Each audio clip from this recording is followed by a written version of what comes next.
Welcome to the show. My name is Senna, aka Alinko. Today is 11/26/2024. In the next few days, Ghana will be going to the ballots to cast their votes. The citizens of Ghana will be going to the ballot to cast their votes for the next president of the country. Ghana gained its independence 60 years ago, and we have enjoyed peace for all these decades. Ghana has had its own economic downturns. We've had our own challenges, but for the most part, it's one of the countries in West Africa, or perhaps Africa, that have enjoyed peace and have a very peaceful transformation of power over the years. Ghana is being known to be the gateway to Africa. In many ways, Ghana has done its bits to progress democracy in Africa. This evening, we are about to talk to diasporans who are, of course, from Ghana, but live in America. What it is, what are we going to look at? What are we expecting people to know from our discussions this evening? The end goal is we want to be able to make the right decision for the country Ghana, because in these times, in this global competition world that we're living in now, we have to understand that whoever we choose for our country will determine how we are able to survive in this global competition. And so this evening we have our panel who have diverse views on who the country should be choosing December 7th for their next leader. The main candidates are John Dramani Mahama, who is the head or the leader of the NDC party. The running the other candidates is an incumbent vice president, Dr. Mahudu Bawumia. Now, before I go on, if you just join us on Facebook, make sure you share it so that your friends and our friends can participate in this community building conversation. If you're on WhatsApp, not WhatsApp, on YouTube, like the page and encourage your friends to be part of it. Also subscribe. So each time we come on live, you will be able to be part of our community building process. Ladies and gentlemen, let me introduce my guest because of time.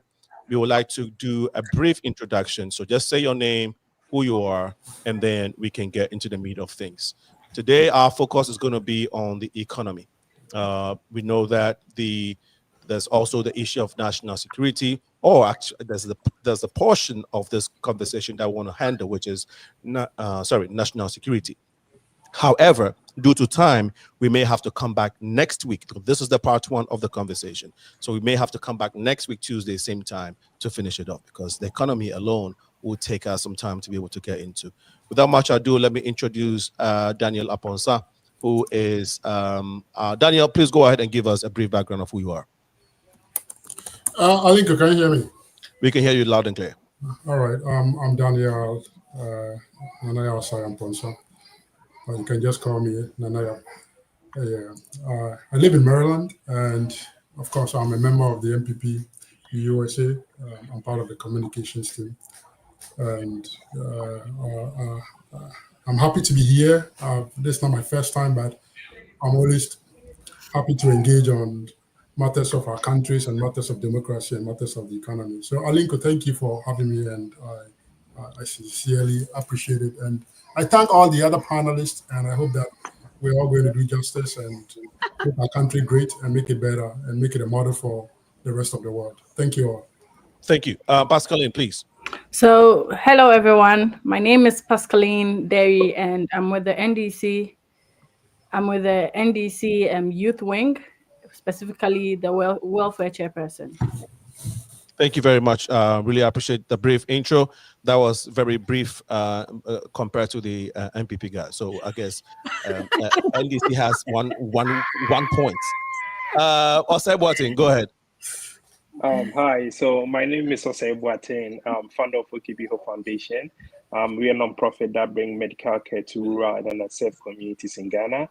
I guess for me, I'm non-partisan. I'm a neutral person. Yeah. Okay.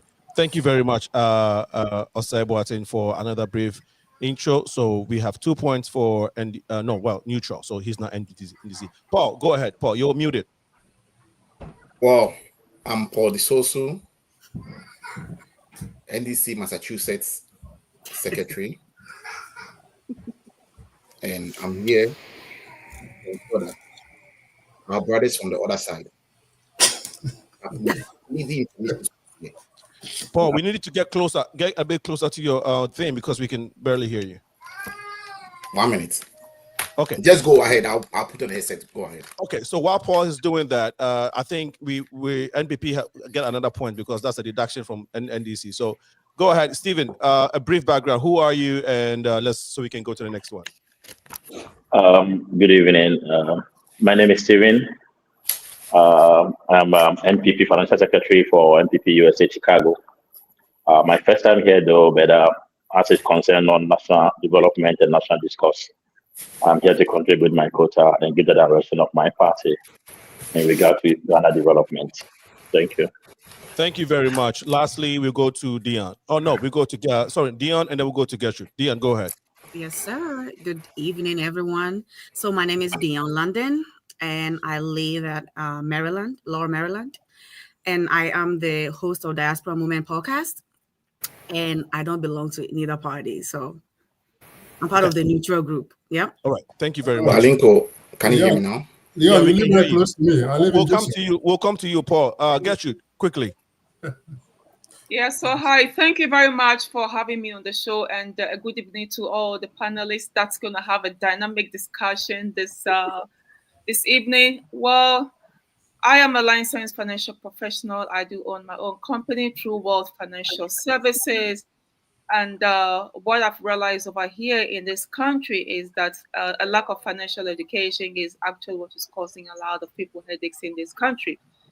So that has been my passion to elevate our community, particularly immigrants and African Americans in this country with basic financial education, and also to provide them some of the other options and portfolios that, we of minority are not privy to have to. So in terms of politics, I would want to say I'm neutral and neither MPP or NDC, because I believe true leadership right now is lacking in both ends of the party, and I'm truly hoping that through this discussion, a lot of people, particularly the ordinary citizens, will be equipped with the very good knowledge that they have to actually, decisively vote. So thank you. Thank you. So we're gonna go straight into it. Now, if someone makes a comment and you want to maybe respond to or have an opposing view, please. You can beckon me by raising your hand or doing a gesture so that we are not cutting and interrupting folks, so we can keep it civil but also get to the point. Now let's start real quick. Like I said, today our goal is to look at the economy, and hopefully we can have time to tackle to look at national security as well. But let's focus on the economy briefly. Let me start with Pascaline. Okay. Having seen the performance of the MPP party led by the Akufo-Addo, His Excellency the Akufo-Addo, and Dr. Bawumia, who is now standing on the ticket of the NPP to be the next president of Ghana, compared to what John Mahama did. Now, basically, who between these two gentlemen, who do you think should be the president or would be best to handle the economy, briefly, of Ghana? Okay, so first off, I think that we have to do more like a trend analysis of where Ghana was and where Ghana is. Okay. Because we look, and then I would like us to look at it from these three parameters. First off, on the level of, let's say, our general well-being, which standard of living, which obviously involve our food, shelter, just going according to the Maslow law, the basic needs. That's like food, shelter, clothing. That's like the first angle that I would like us to look at. Then we look at education and healthcare. Okay. Now we know that these things have all become a necessity in Ghana, and how politicians have positioned their ideologies and then also their own actions and inactions within that spectrum has gone a long way to affect the general well-being of Ghanaians. Now, with regards to food, we all know that, like, some from a very pessimistic standpoint, one can say that this current government has literally caused a lot of food insecurity in Ghana. Okay. And I'm saying this emphatically because now it's one thing for there to be quality food and available to people, and accessibility. And we all know that for you to access an affordable meal, it is costly now, because we know how expensive food has been. I just came back from Ghana, I think a couple of weeks ago, and I can literally tell you that the average Ghanaian is living on the formula: you either do one meal, 100, or 001, which means that either you eat in the morning, and then you don't eat for the rest of the day, or you do 010. That's you don't eat in the morning, you eat in the afternoon, and you don't eat at night. So that means that these people, the ordinary Ghanaian, is literally struggling to have his or his basic needs fit. Then we come to clothing. Clothing is, well, it's one of the things that people will consider. Let's look at shelter. Cost of the rent in Ghana now is astronomical. Not to talk about the exorbitant prices the real estate agents charge. I can say emphatically a good number of good places, decent places to live. The next thing you hear is dollar. Oh, it's priced in dollar. It's priced in dollar. It's priced in dollar. And the average now, the dollar is at, as I checked this morning, Bank of Ghana rate is at 15.61. And how much is the average? The average daily wage for the average Ghanaian is 14 cedis per hour. 14 cedis per hour, which we all know that it does not even translate to eating. So meaning to say that if someone is paying for rent, which will cost the person about $500 a month, let's do the math. It's literally difficult for the ordinary Ghanaian to live. Okay. Based on just the Maslow, your basic needs: food, shelter, clothing. It's difficult.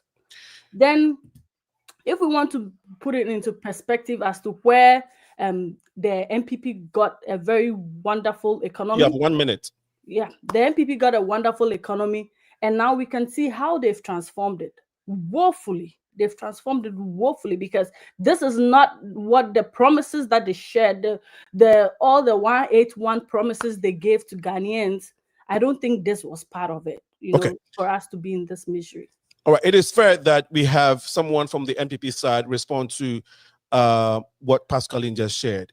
He's saying, according to, she just shared how abysmal, or let me put it lightly, that basically the NPP government have not improved. They have not improved the livelihood of Ghanaians over the past 8 years. Aponsa, I'd like you to respond to that, and now go to Paul. Yeah, Alinko, I think that from where she took it, if you just looked at it on the basis of that and the facts of what exists now, of course, there are hardships everywhere. And after COVID, things have changed, not just with Ghana, globally. And that is why you will hear the irony that America's economy is the greatest economy as we speak now in the world, but there are cost of living issues here. So it just goes to tell you that the economics of how things trickle down to people takes time. It's not peculiar to a Ghanaian economy. But for the Ghanaian economy, as we speak, it's not in the best of shape. It's recovery. It's recovery, right? And as it's recovery, definitely, if an economy tank, and with what we saw under COVID, going from 6.5% average growth to 0.1, nowhere in the world would an economy move from 6.5 to 0.1 in COVID period, and you expect that the people will say they are okay, or they are doing well. It's definitely consistent with economic understanding and economic theory, definitely will impact the lives of people, and it will cause some deterioration in living standard. And that is exactly what has panned out, as the science will allow for, or the science will say. So yes, there are some real challenges, some real difficulties, but we can all understand what has occasioned that and what has brought that. And based on what she said on the trend analysis, if you go on the basis of that same trend analysis, before COVID, Ghana was managing its economy, pretty much well. That doesn't mean that Ghana didn't have issues then, but at least the hardship were not as before, as we have it now, right? So we've always had difficulties with our economy, and the NPP took over an economy that was in an IMF when the NDC left. So Ghana's economy was not a rosy one, as people sometimes want to make us just easily forget. if we go back to history and look at the trajectory, our economy has always been vulnerable to, external shocks. COVID was just one extreme external shock that really exposed some of the things we've known about our economy in terms of vulnerabilities. So I can appreciate the difficulties with people, and I think that it will take time as the economy is recovering. It will take time for people to see this improvement. But as we speak, inflation went up to 50 point something percent. It's now close to 22%. And I think that the cost of living issue is beginning to, slow or come down, but it will take some time. And until we get there, I cannot sit here and say that, cost of living, it's something that it's on the lower side when it comes to Ghana.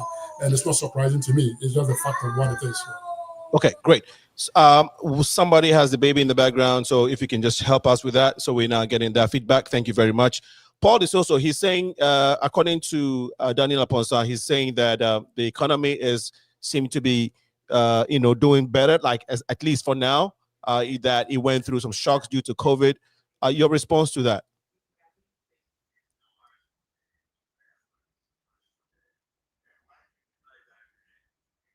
Can you hear me? Yes, we can hear you. Yeah, Aliko, you see, this is the hypocrisy and the, disrespect that our friends in the NPP try to disrespect the good people of Ghana. For them to be attributing the abysmal, the visionless, aimless performance of Nana Dankwa Akufo-Addo and Bawumia to COVID, Russia and Ukraine war, they should stop this thing. We are educated people sitting on this platform. Let's look at the figures. If anything at all, Alinko, COVID, even though people lost their life, was a blessing to our country. Because during COVID, the IMF, World Bank, and other ISOs supported Ghana with Bank of Ghana to the tune of 22.8 billion Ghana cedi. Out of this amount, the Auditor General, when he did his auditing, he was able to account for only 11.7 billion Ghana cedi. And Aliko, the funny part of it is that out of the 11.7 billion Ghana cedis, if you go and look at the Auditor General's report, their own auditor that they appointed, that Aponsa's government appointed, we see the misappropriation of funds. Monies were allocated to party functionaries, and one of their DCE in the northern region said she got money to do the campaign in 2020 after mismanaging the economy, taking an economy whereby inflation was 15.4, and Aponsa and then these MPP folks were saying that the NDC were super incompetent. Where did they take inflation to? 15.4, they were yelling, Mahama is incompetent. As we speak, inflation is standing at 22.1%. In 2022, inflation rose to the tune of almost 54%. As we speak, unemployment is above 14.7%. When NDC was in power, unemployment was 8.4%. You see, if these people come and sit on platform and they try to behave as if they are smart, some of us, we don't have the simple and analytical thinking to know the differences. It's really very annoying. For me, when the dollar was going for 4.2, as at the time we were handed over, this Aponsa and his friends and the NPP folks, and including Dr. Bawumia, he stood on a platform making a lot of noise. When the fundamentals are weak, the dollar will expose you. Now he has taken over the economy. A dollar that were going $1 to 4.2 Ghana cedi. Now $1 is going to 16 Ghana cedi. Okay. On that note, we get the point. We'll come back for maybe the continuation of the point of what you were saying. So essentially, the economy has done very poorly, and we want Stephen to respond. Can I give you the economic indicators so that I can stop over there, so they can take over? Okay, go ahead. So that quickly. we are intellectuals over here. Okay. Debt to GDP ratio. Okay. When NDC was leaving power, it was 56%. Okay. As we speak, debt to GDP is 70.4%. In 2022, it rose up to almost 104%. We are talking about credit rating. At the time that NDC was in power, we were rated at B-. As we speak, we are in junk status. And no country, no serious financial institution will borrow money to us. As we speak, okay, lending rate, when NDC was in power, they were making noise. 25, almost 25, 27%. It's now almost 37%.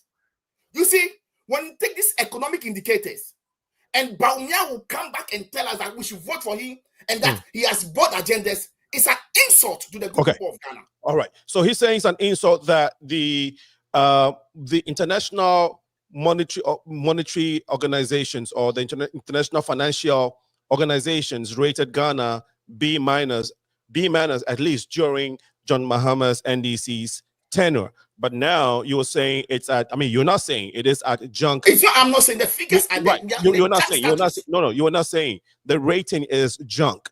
Stephen, based off what Aponsa said and what Paula said, has the NPP government led by Nana Akufo-Addo and Bawumia, who wants to have another term, done better for Ghanaians to deserve that term? Please, Stephen. You are muted, please. Can you hear me now? Yes, we can. Thank you so much. I like what my brother this also said, that we are intellectuals and we should refrain from just setting a political agenda without recourse to the facts and then trying to throw in anything anyhow. My dear sister Pascaline just threw in something that Ghanaians eat once and they eat twice. I don't know, maybe that may be his hometown, but the Ghana that I know that I come from just a few months ago doesn't subscribe to what they are saying. So it's something that they have created. I don't know whether her family or whoever, where they come from, I don't actually know, who eat once in the whole day in Ghana. Let's be truthful to power, as we all say. Then I come to my brother, who is trying to say that Ghana's credit rating. My brothers and sisters, all of us are on this platform. You can just Google right now and then tell me Ghana's credit rating as of today. We are AA+. So right from the junk status. I mean, let's speak truth to power. If you want power, that's no problem. We are talking about Ghana. Me and you, our Ghana. For the fact that you want to govern Ghana does not mean put or throw in anything to discredit your country because you want power. The fact of the matter is that, in as much as, like Aponsa said, we accept and agree that things have not been well as we all want it. We also agree that globally, every country, including where we are now, just 3 days ago, I was at a Walmart. We were going to buy rice.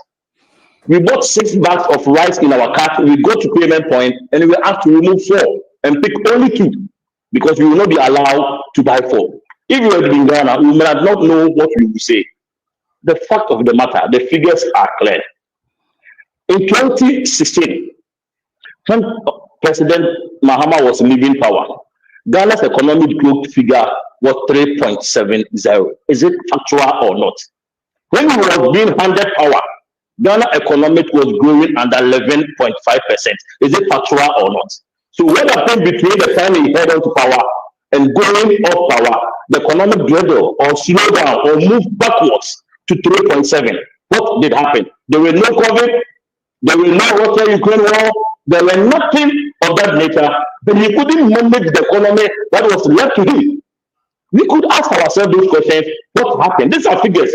These are not concocted words or whatever to insult anybody. These are real, nominal, marginal figures that we all subscribe to. As we speak, even under COVID, the Ghana economic growth today is far higher under the economic growth the former President Mahama left the country for us, which is under 3.7. These are real figures that everybody can go and get it out there. In as much, my sister quoted dollar rating. You see, at the time that you said the dollar was around 4.2, you can't sit it to any allowances that you don't have money. And if Ghana were to be a chicken, as the former president said, you have sold all the meat and you have left with bones. At that time, the dollar was 4.2. Yes, it was true. But you couldn't manage the economy and you can't sit to any allowances. You couldn't manage the economy, you can't sell 19 to any allowances. You couldn't manage the economy. Workers worked for 2 years, and you told Ghanaian workers because you have mismanaged the economy, you're going to pay them just 3 months. All these things happen in our country. We had a former vice president who was going into teachers and telling them that the teachers were not demanding matter. They were not demanding laptops. They were not demanding whatever. They were demanding chalk, common chalk. He said it into their eyes. We will not give you chalk today. We will not give you chalk tomorrow. Today, Ghanaian teachers are using laptops provided by government to teach. Today, Ghanaian teachers are not using chalk to write. They are using marker on a marker board to write. You see, in as much as we may accept that the pace of our growth has not been the way we want it. My brothers and sisters, it's our country we are talking about. Let's speak truth and let's speak truth to power. It is not about just throwing figures around, right? In as much as we have our dollar CD ratio that we all know, he did mention about the debt to GDP ratio. He forgot that just because the dollar to CD ratio has shot up, automatically the former president that he left without dollar borrowing would have tripled. Because if you borrow 50 million, dollars, and the dollar was then for CD, and now the dollar is 17 CD. Every basic understanding of economics will tell you that without even taxing that money, your debt would have quadrupled. So if you mention that figure and come and tell me that because the figure has shot up, we should break the good, then you are being disingenuous. Then you are being economic with the truth. Because even if we don't tax it or borrow to add, for the mere fact that the dollar CD ratio has dropped, we automatically quadruple or double or triple the already money there. So I guess it's my first time here. I thought this discussion is going to be very open, country focused. How do we contribute to that? It's open. Whether I know my brother is also with the director that they're going through. Easy, let's just ignore this. It's open. So let's focus and speak truth to power. The figures are there. Okay. The economic indicators are there. The debt to GDP growth indicators are there. You all have it. Can I come in, Stephen? Yes, come in. Okay, great. It's an open conversation. They have all made your points. You've made yours. So okay. Let me just end it quickly. Hold on. Okay. I want to have someone. I want to get someone the chance. I mean, someone has to get a chance to also chime in and share their opinion. Yeah, I'm just landing in a minute. Right. But you've shared a few things that I want to. One of them I can check. Right away as we speak. So when you say that our current rating is triple, it says A++. No, it's triple A, not A++. Okay, so triple A. Okay. So triple A, it's currently Fitch, but as of October 14, 2024, Fitch Ratings gives it CC+. Okay. Then check S&P. So S&P gives it CC. It says relative selective. Default, because I have with me. Hold on. Sorry, hold on. It says selective default for long and short-term foreign currency. It gives it C+. Okay, so that's for both S&P. So a C+. Every question is C+, and then C a junk status. Well, yes, it is. Well, at least it's not. Well, it is not. It doesn't say junk. It is not. At least it is not. It is not. It's not. Okay. Let us go ahead. It's not. It doesn't say. It doesn't. At least. Hold on. It doesn't say junk. It doesn't imply A+. So it is not. Let us move ahead. That's all. It's not A+ and it's not junk. Okay. So let's leave it at that. Because I don't know the amount that I have here that I can share with you. Hold on. Dion or Trudy, do you have any comments? Do you want to add to what has been discussed so far? Aliko, just one comment. Let's also put it on record. Our economy or MPP economy never rose to 11 points that he's saying. I'll give you a chance. I'll give you a chance, Paul. I'll give you a chance to respond to it. Okay. I'll give you a chance to respond to it. Let's speak Paul. Which one was the second one? Which one was the second one for? Please go back to your text. Guys, so that we can have get a conversation going. Dion, I asked if you wanted to chime in. And then you and I'll say, I don't know if you want to chime in or not, but go ahead, Dion. Yeah, we both are there. Okay, go ahead. Go ahead, Dion. Go ahead. So let me come in. Yeah. So I know Amponsa and his group, as Paula D'Souza said, right? Amponsa and his group. and his people.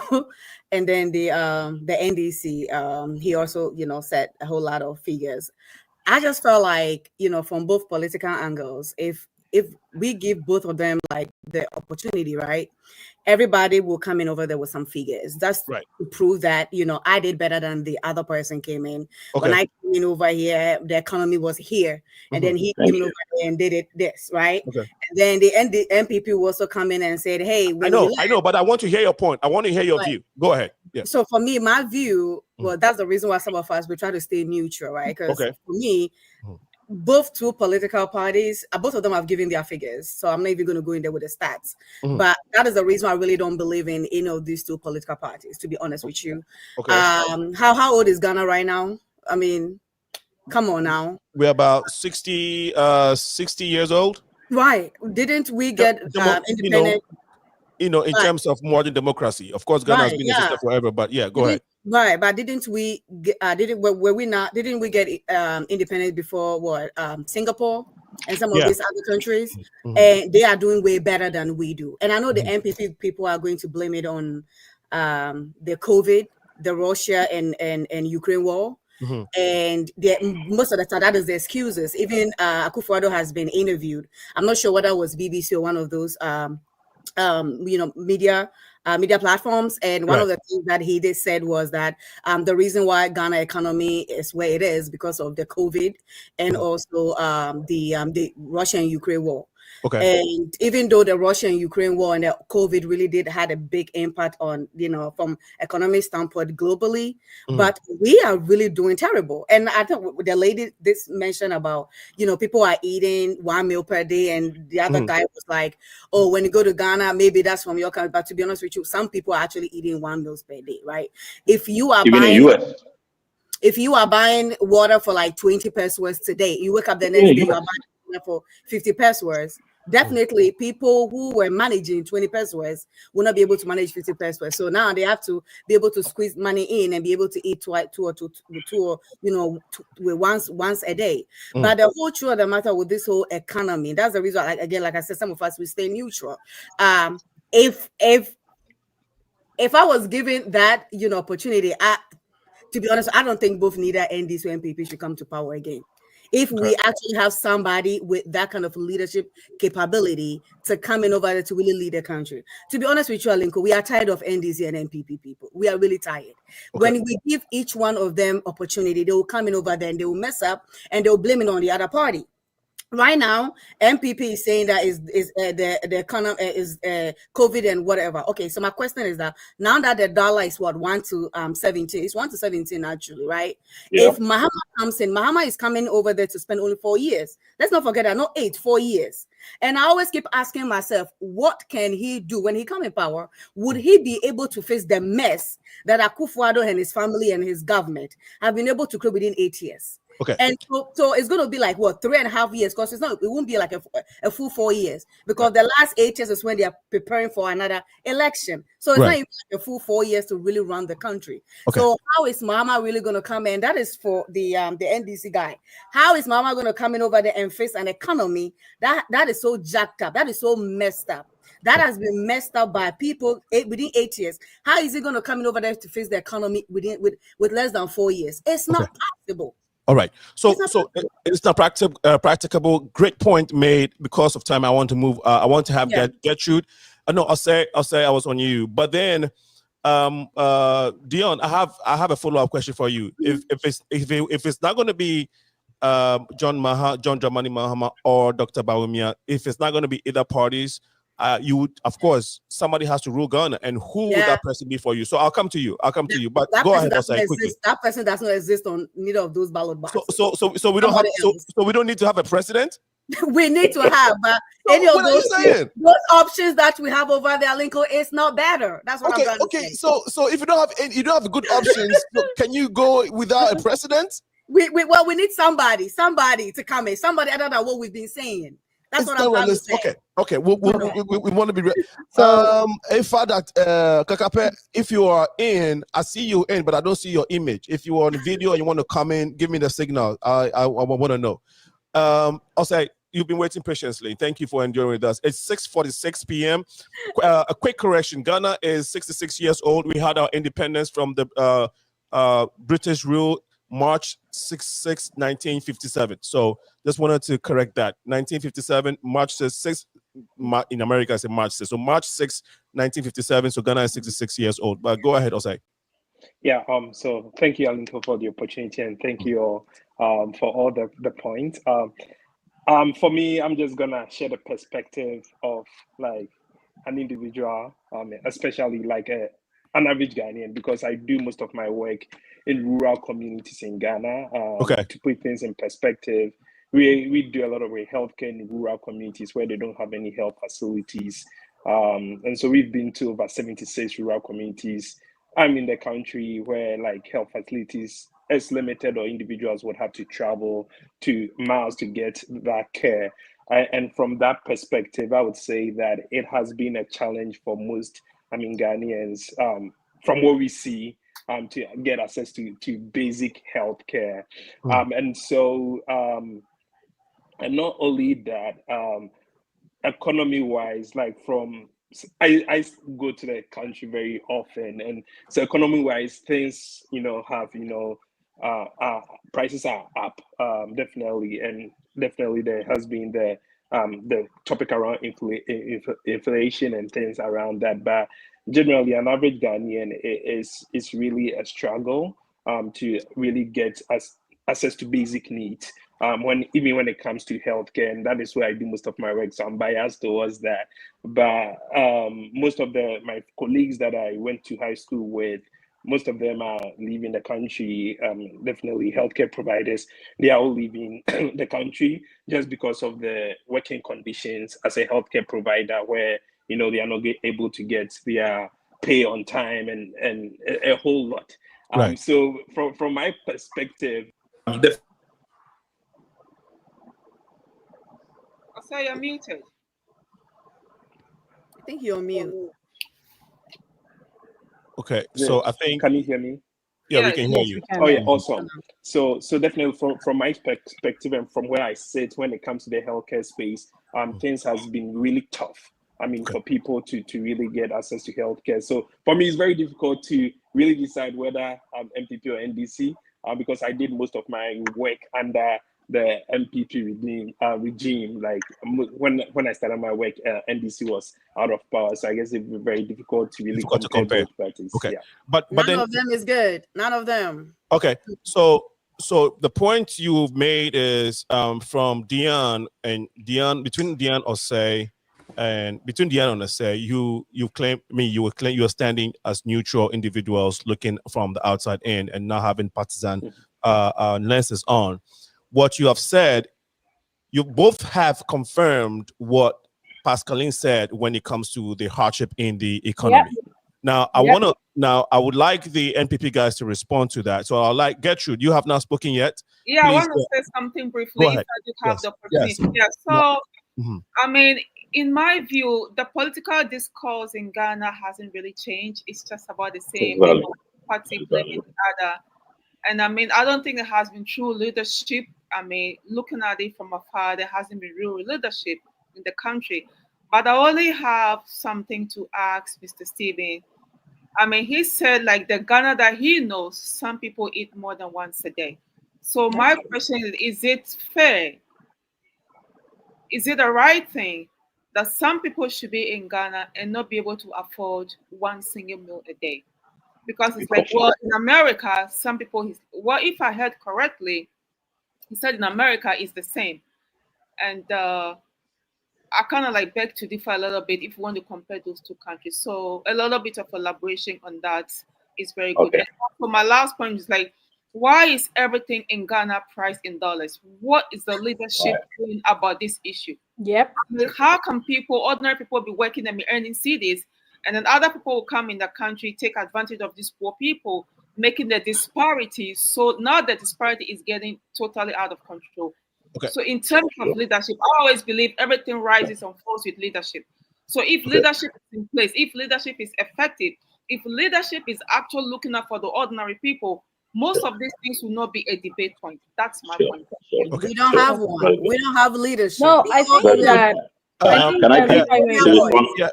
Yeah, So- Pascaline would come in, and then Steve, you can. But then I know, Paul, you didn't have a point to make earlier. So I Pascaline, think, go ahead. okay, I so thought I first could of all- just I'll come to you, respond. Steve. I'll come Okay. to you, Steve. So Steve, first just off, make your I'd like line up your to points. come on the angle of Dion, like you're saying. Yeah, the two parties. It's literally in every good political system, it's usually binary, because it's either or. Like it usually works. You can take from all the big states that have done well with regards to democracy, to the UK, even US is binary. As much as we may say that, oh, we have the independence and all of that is binary. UK is binary. Germany is binary. Almost every let's say world-class democracy is binary. Now, I agree with Trudy with regards to the angle of leadership. Now, we all know that every leader has to possess something we call his own personal virtues, own personal values, his belief system, and also how to rally the charisma to rally people to believe in what he or she is bringing on board. Now, to say that, oh, yeah, they are both the same, so let's throw it. No, we are not the same. Let's look at what happens to the ordinary Ghanaian when one party is in government, and let's look at the other, vice versa. Now, we all know that when it comes to, let's look at what happens to taxes when one government is in power. Let's look at the livelihoods. Like I keep saying, I have particular interest. As much as I believe in the economic indicators like GDP, what debt to whatever ratio, all the big English. Let's, on a lighter note, we are here. The number of requests we receive for Momo now versus before, we know. Let's just go on the basic. I get at least 3. I'm a young lady. I get at least 3 requests for Momo, at least, if not even every day, twice or 3 times a week. This family member here, and to say the truth, like my brother who doesn't want to accept and saying that, oh, I'm just throwing figures, I'm just saying it as it is. Yes, he's right. His government is in power, and they are getting the perks of being an incumbent government. So of course, the kind of people he will be associating himself with will definitely be eating 3, 4, 5 times a day. Unfortunately, the kind of people I have to deal with on a daily basis are telling me, sis, I've not eaten the whole day. Can you push something down? And when we use all these old figures, maybe it sounds a bit abstract to some of us. Let's stick to the issues. And I also want to debunk what he said that, Ghana has been doing well. Look, if you can Google, like he said, we could Google. Let's go ahead and Google. The growth in our neighbor, Cote d'Ivoire, is 6.6%. Our neighbor. He has less population. You are talking about economic growth. Yes, I'm talking about economic growth. He said that Ghana is the growth change for our neighbor in Cote d'Ivoire is 6.6% for 2024. Ghana is 5.8. We have an increase, but I believe that population is a good thing. That it helps. There's more people to buy. That we have resources. We have gold. We have oil. We have, name it. How come Cote d'Ivoire is doing better than we are? Not to talk of Togo. What's the growth rate for Cote d'Ivoire? 6.6%. Okay, in Togo. Yes, in Togo. You can verify it. Whereas Guyana is 5.8%. Not to talk of Togo. Togo, literally the population of Togo, we can liken it to, let's say, almost Accra or Kumasi. Okay. Let's say that. Togo is doing 6.4%. They have no, literally. Okay, so Togo is doing better. Togo is equally doing better. And those what other countries are you trying to compare to Ghana in terms of economic growth? Say again, I'm building it. I'm building it. Because of time. I want you to go from country. I want you to go from country to country. That way we can have the opportunity to have people to respond to. So I gave Cote d'Ivoire, who I'm just talking about our immediate neighbors. Okay, right. Yeah, got you. I do not want to go to Burkina Faso because we all know that Burkina Faso is currently dealing with its own political crisis. So and social unrest issues. Yes. So I just want to even deal with the two to our left and to our right. They're all doing better than us. Okay. They don't have the resources we have. And yet we want to say that, oh yeah, everybody is doing, every country. Yes, Cote d'Ivoire also faced COVID. Togo also faced COVID, but what are they doing differently? Like my brother Paul said, we got more grants than all of these countries. Let's not even beat about the bush. But what did we do with ours that is affecting the livelihood of the ordinary person? You say that, he made a comment that, teachers are doing, and now it's not true. Maybe you are privy to have people who are going to the international schools, and of course they can use all the tablets and whatever to teach. But for the people I have interacted with, common textbook is a problem.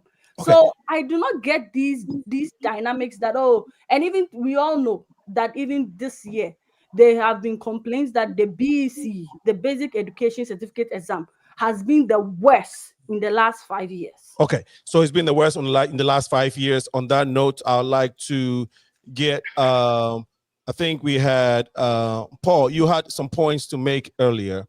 And yes, Alinko. Yes. Apostle, you haven't spoken, for in a while. Give me a signal if you want to respond to something, Apostle. Okay, that way. So Alinko, you come to me right after Pascal. Yes. Okay, you're right. Stephen. So Alinko, quickly, let me just, correct some. No, Stephen. So you pile all of that so you can respond when Stephen, once Stephen is done. Okay. Because we Pascaline just spoke on behalf of NDC, so go ahead. Yeah.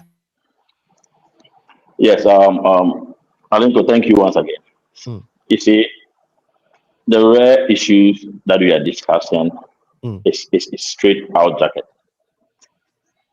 Is Pascaline telling me that when NDC was in power, she was getting all the nicest things because they were in power? So I am getting the same thing because my party in power. Can she say the same thing? That she was getting that links, that whatever, because they were in power. Because they have been in power. The former president, John Dramani Mahama, has been in power. Right. NDC party has been the longest serving political party in our political history. So they have been in power. Was she getting the same thing? So in the expediency of political trying to make my party look good, you want to brand somebody that because I am saying this, then I am in power and I'm getting all these things. That is why I'm saying all that. So the question to you is, were you also getting the same thing when your party in power? I know it's no, because I'm not getting it. I'm speaking the truth. I was a realist. It was just an open question. It was just an open question. Don't worry. I went ahead to answer. Stephen. I just went ahead to answer by saying that. I just went ahead. I can just go ahead. For you, though. I just went ahead to answer to say no to that because I know, and I won't sit here to delegate you just because it's a political experience. You know, I know I'm not getting anything. So, likewise, I believe you did not get anything. But the fact of them. Point made, Stephen. Okay. It's clear. Point made. Let's go to the ground. I like what my brother Boateng said. He restricted himself to the fact that under the NDC, he wasn't doing his head. But he started doing it under MPP. But the question should be, if NDC had to build those hospitals, definitely he would have seen them when they go to the hinterlands. If they have the same compounds there, they got there.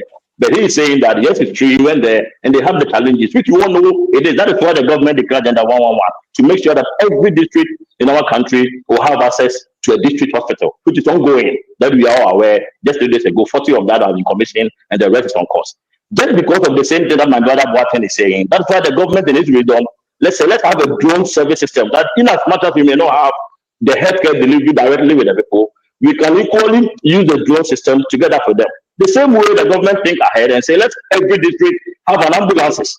So that in as much as we may have inadequate healthcare facility, the ambulances can reach every corner of our country. Because if every district has an ambulances, it makes health service delivery better. So the question is that, yes, it was not done under the former president, John Dramani Mahama, but it is being done in a different way. In as much as we are tackling it in all angles, both at the drone and the ambulance services and all. Let me come to my sister, I'm forgetting her name, who asked whether, because I said people are not getting the food and stuff, whether it's okay. Sister, the fact of the matter is that it is not. It is the hope of every government and every citizen that we all enjoy life in equal the way it is. But we all also agree like our old age members say that all hands are not equal. In as much as we may have challenges, in as much as we have people who are struggling and going through all that, let's not also forget the fact that the country is also making progress. Right from independence, we have been making progress in a very little way, but some of us, or we all believe, it will have gone in that fast way. Even in America, that we all think, that my sister said, I shouldn't go there. Stephen, what can you pinpoint the progress? Can you pinpoint the progress that Ghana has made under the current government led by the Akufo-Addo and Bawumia over the past 8 years? I mean, in this past. Will you give me that time? Yes, I want you to pinpoint maybe three. Yeah, so I just asked you. Yeah, so will you give me that time that I can go ahead? Yes, please. All right. So under the health sector, I've already mentioned the ambulance delivery system that now, as we speak, every district in Ghana has an ambulances. So let me give you an example that if you live. The spare parts for those ambulances cost even more than the ambulances. That is a conversation we'll come from Wega, ambulance from Senyabiku. So within the thinking of our in Kaswa, we can have an assembly of almost about 10 ambulances being coming close to Kaswa. This has never happened before. That is one. Okay. The drone service delivery service that is ongoing is phenomenal, and everybody attests to the fact that now, if a drug is shorted in somewhere in the Asante region and we have it in Greater Accra, we don't need to drive 3-4 hours from Greater Accra to Asante region to get it. Just a twinkling of an eye, the drone service system can deliver those drugs to. And then to add to that infrastructure under Agenda 111, every district which has no hospital is now getting a hospital under the government. That is on the health sector. The educational service sector is also phenomenal. As we speak, now all of us, if we are on the internet, have been monitoring the STEM education system that this government has introduced. Now look at what our senior secondary schools students are doing in terms of robotic, in terms of IT coding, and all that. Check the classrooms that have been put up across. Check the STEM classroom. As we speak now, under the new curriculum. Now, creative arts, that some of us were taught in university, are being taught in secondary school levels. Now, students in Ghana are choosing their main courses right from the secondary school level to the university. It has never happened before. So the change also under the education system. Now, every student in Ghana is getting a laptop. Now, every teacher in Ghana has already gotten his laptop.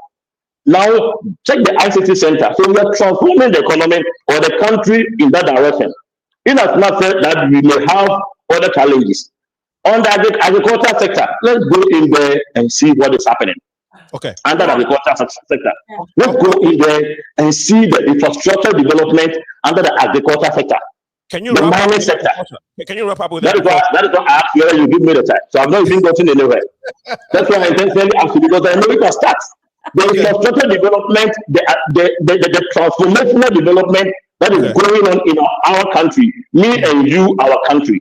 Right. It's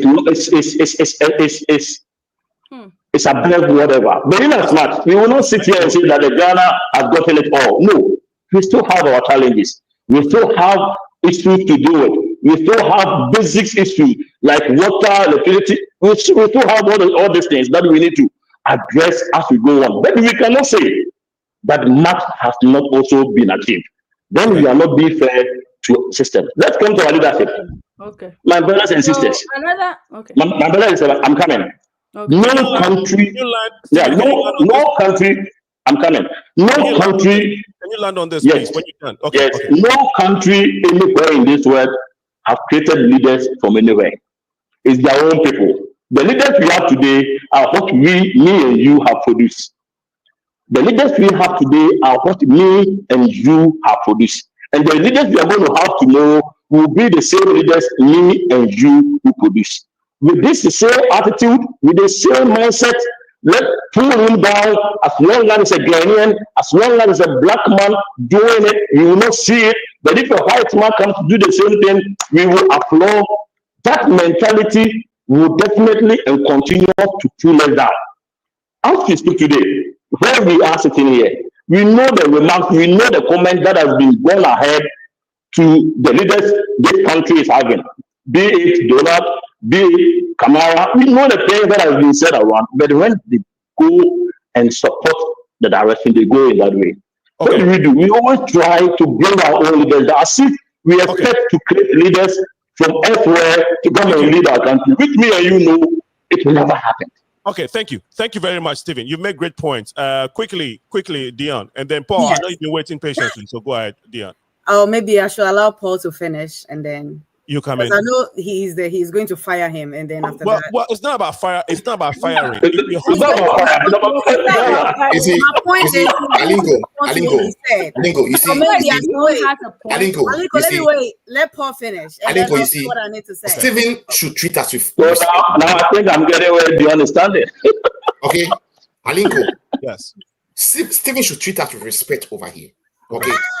If we are talking about the things he's talking about, all of them are lies. Yeah. And I'll take them one after the other. And please, you give him almost 9 minutes. So I want you to give me the time, and I'll debunk every little thing he said over here. Look, the most dishonest, discredible, and aimless leader ever in the history of Ghana under the Fourth Republic is Nana Addo Dankwa Akufo-Addo Embawumia. Aliko, are you allowing that? Why am I saying so? Well, Aliko, are you allowing that? Hold on, Paul. Now, that's his opinion. You know, hold on. Aliko, are you allowing that? Hold on, guys. You have not gone ahead to discredit whatever I said, but you go ahead to insult. This shouldn't entertain this here. It should be mature. Hold on. You are muted. Stephen, you are muted. Stephen, you are muted. Paul, hold on. Paul, hold on. Incompetence. Hold on. I muted Paul and I muted Stephen. Stephen, you are muted. Nobody can hear you. Stephen, nobody can hear you. So you're muted. Okay.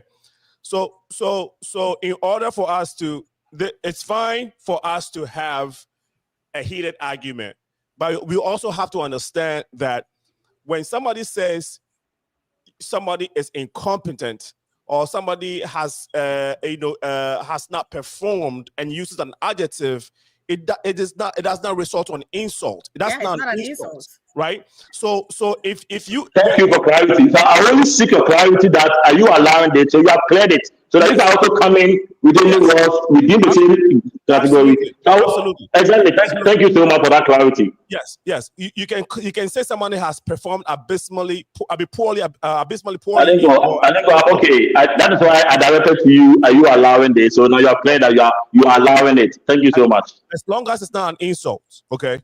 As long as it's not an insult. Okay, go ahead, Paul. I think where we come from, insult is not only about saying somebody said the Kwasiana Buankwan. No, remember, Stephen, we're not only living in where we come from, we're living in America. I am 100% Ghanaian. I will never change to be a Ghanaian. I am still Ghanaian. You're too emotional. So we are. I'm not. I don't want him to be. If I start, I don't want him to be. If I start, I know Paul very well.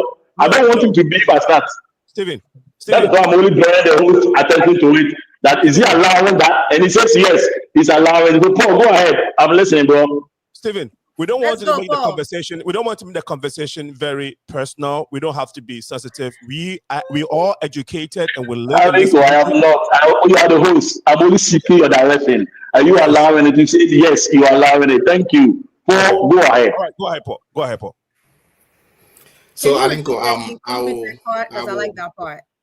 Alinko, I will plead that. I mean, Stephen should be able to have the thick skin and sit down and listen to me, just like I sat down and I listened to him. Well, go ahead. Paul, make your point. I am saying, and I'm repeating myself again. Yeah. Okay. Under the Fourth Republic, okay, the most dishonest, discredible, shameless, and vicious and direction leaders we have is Nana Addo Dankwa Akufo-Addo Embawumia. And I have my reason why I'm using this adjective to describe them. Now, we all know that Nana Addo told us when he won power that as for him, when it comes to economy, he has no knowledge over there. So he's bringing us the Messiah. And Bawumia's wife described him as economic whiskey. Alinko, I have never been to school before. I don't have any degree.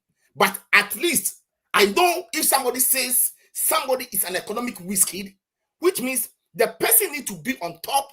The person understand the fundamental, economic principles. The person needs to understand how he or she will be able to manage an economy that they were touting as incompetent when inflation was 15.4. Now they've risen inflation to 22.1. Now, the funny part of the issue is that Ivory Coast, which is our next door neighbor, inflation is 2.8 in Ivory Coast. Yep. And when my sister was speaking, said Burkina Faso, who have their issues, okay? Inflation is 6.3 over there. Togo, inflation is 1.7 over there. So if Stephen come to sit on this platform and trying to create impression as if Baumia and the MPP have done something good and they are, better managers of the economy, that is insulting our integrity over here. Because if you look at all the economic indicators that I've attributed earlier on in my submission, there's no way that if I bring anybody and you put these figures there, these nominal figures, there's no way you can justify it. So for me, I would say the only thing that I can give positive to this government is that I'll give them corruption A+. Just like the way Stephen told us that their credit rating is A+, which you disprove him. The only thing that this government has done well is corruption. As we speak, corruption has eaten this government to a level whereby the president himself, the vice president, they have all been involved in corruption scandals. And if Stephen will come and sit here and tell us that, oh, they've done very well when it comes to, how do you call it? The ambulance. They'll be able to supply ambulance to almost all the districts. Look, Stephen, let it be on record and you can go and check it. As the time the NDCs were leaving power, there were 230 ambulances in the system. I admit the fact that they were not enough. That is not true. That is not true. I've worked under the ambulance service for 5 years, so that is not true. I can give you the figure for free. Go ahead, Paul. Paul, go ahead and finish. Maybe you don't know it. That is why you don't go to the ambulance service. It's not true. Okay, Paul, please finish your point. If you have, I would like Dion to come in and respond to and give it. I couldn't ask Stephen to wait and finish. Let me finish, then he comes in. I am saying that at the time that the NDC was leaving power, the number of ambulances in the system, and Alinko, you are the host, and I'll plead on your behalf. When you are hosting this serious discussion, please make sure you also have all the facts over there. Right. Anybody who come and check any misleading information over here, yes, need to set the record. Yes, we will set the record. At the time that the NDC was leaving power, yes, not me. Go to the 2017, the NPP budget that they presented. Go at it and look at it. We had 230 ambulances in operation. I admit that they were not enough. No, he's right. The NDC left. NDC had ambulances. NDC also left money in the, I think, is it the consolidated fund? Consolidated fund. Alinko. Alinko, you are talking about ambulance. You are talking about consolidated fund. No. I'm saying even with regards to this Stephen, are you saying that the NDC did not leave any ambulance before they left power? He said 200 plus. It is not true. I'm saying 230. It is not true. No, President Kufuor procured 55. John Dramani, President Mills, through Alexander procured 50, only 20 came. And Alexander himself told the same his party that the tender has come cannot be best fit for ambulance because it's a second-hand car given to a carpenter to fit in a kitchen cabinet for the country. So even the NDC Minister of Health rejected the same ambulances. Where from these 250? That is a lie. Okay, so how come that the spare to service Paul,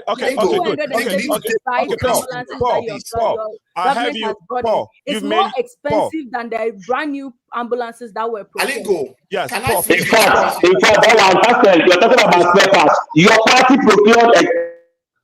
Okay, Paul is muted. So that your minister is not your minister. Stephen, if you keep going, I'm gonna mute you permanently. Please, don't do. Let's not do that. Alinko, Paul, go ahead. Paul, finish up. Alinko, then you're not No, because here's the thing, Stephen. No, while you were talking, Stephen, He did not interject, right? He did not interject. So I'll be fair if I put you on permanent mute, right? Because he didn't interject whilst we're talking. So let's be fair. Let him finish at least. Okay, go ahead, Paul.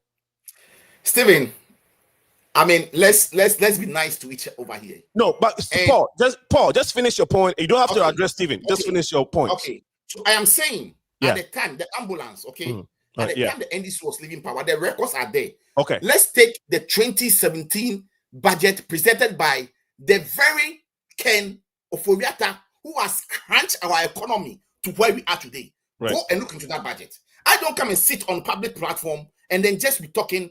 Any statement I'm making here are statement from Aponsa and Stephen's own financial budget presented to the Republic of Ghana. I am saying that this incompetent administration, they bought ambulances. Of course, it was a good idea that they added more ambulances. Okay. But what I am saying that the cost of an ambulance, is even cheaper than the spare parts that they bought for this ambulance that it supplies to all this district that he's talking about. So you were for saying him to come and sit here, that they've expanded the health sector, that is a palpable lie.